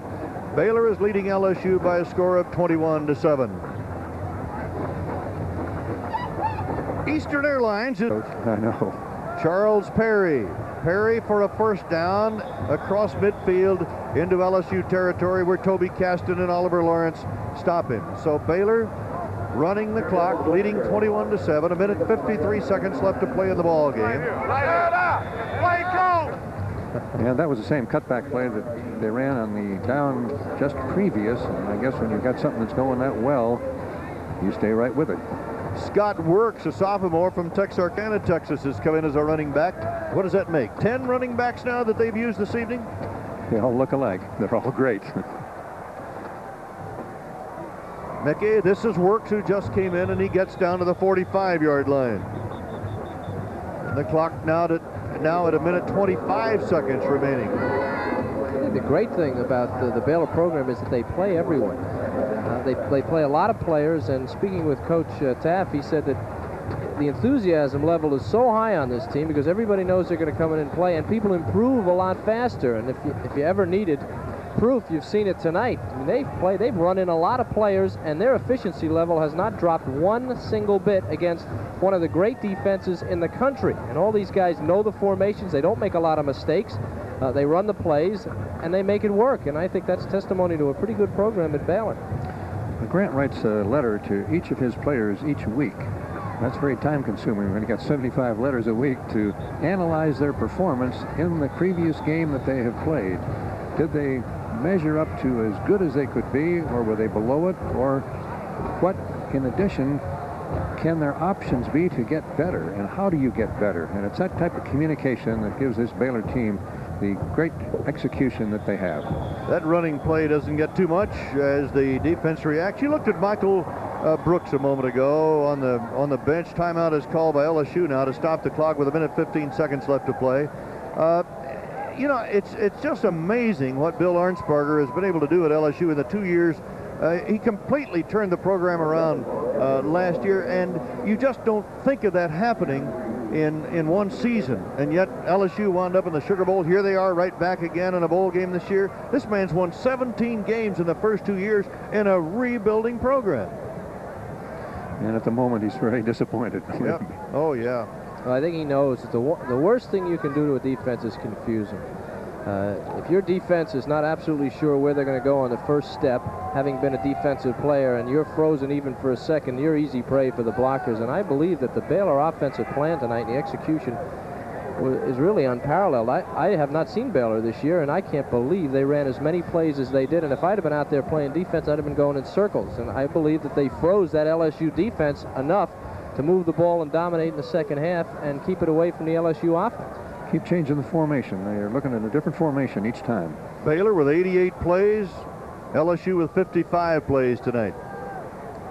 And the new quarterback is Charlie Lewis, number 9, the freshman from Houston. And he is at the 40-yard line. And we have 1:07 left to play in the game, and a 4th down and 6 coming up. Tonight's winners of the Pontiac Most Exciting Players of the 1985 Liberty Bowl are Tom Mickey and Cody Carlson of Baylor University, the tandem quarterback group. Pontiac will contribute $1,000 to the General Scholarship Fund of Baylor University. Our Pontiac Most Exciting Players of the game, once again, are Tom Mickey and Cody Carlson. Pontiac, we build excitement. 37 seconds remaining. Now, a moment ago, I talked about the job that Bill Arnsparger has done, and what about this man? His team was picked to finish no better than 7th in the Southwest Conference race this year. He never agreed with that, not even at the beginning of the season. It's getting late, folks. But he never did. I know when the season started, he said, we're not a 7th place team in the Southwest Conference, and he said, you know, when you're picked 7th, that doesn't do too much for your confidence. But, well, the rest, he's won 8, lost 3, and he's on the verge of his 9th victory as the Baylor head coach this year. Now, this won't hurt his confidence. Nope. Very, very close, really, to being a team that could be highly, highly ranked nationally. If they hadn't fumbled a game away, they probably would have beaten Georgia. Follow that by beating Southern California, and they were right on the road. And they're going to run this one off that deep punt, and they've got the first down going with more to spare as the ball is taken all the way down to the 25-yard line. Johnny Subia, who was back there as a blocker, carried the ball for 21 yards and a first down. And from a coaching standpoint, you love the luxury of being able to run off punt formation, and if it doesn't work, you know it's not going to affect the outcome of the game to any great degree. How about the only thing we haven't seen is a quick kick, but we still got 21 seconds to go. 21 seconds remaining. Baylor has locked up the 27th annual Liberty Bowl. You know, Alabama played in the first one, Coach Bear Bryant, and his last game as a head coach was right here 3 years ago. Alabama beating Illinois, and of course it was soon after that that the shocking news came that the Bear had passed away. This carry goes to the freshman running back Scott Wirtz, number 35. He's at about the 25-yard line, as we apparently have seen the last play of the ball game as the clock ticks down, and Baylor has defeated the LSU Tigers by a score of 21-7 in the 27th annual Liberty Bowl. And Grant Tapp gets that ride that all coaches love. There's just nothing that feels the same. So, a win for Baylor, 21-7, and we'll be back after these messages from your local station. This is the Raycom Sports Network.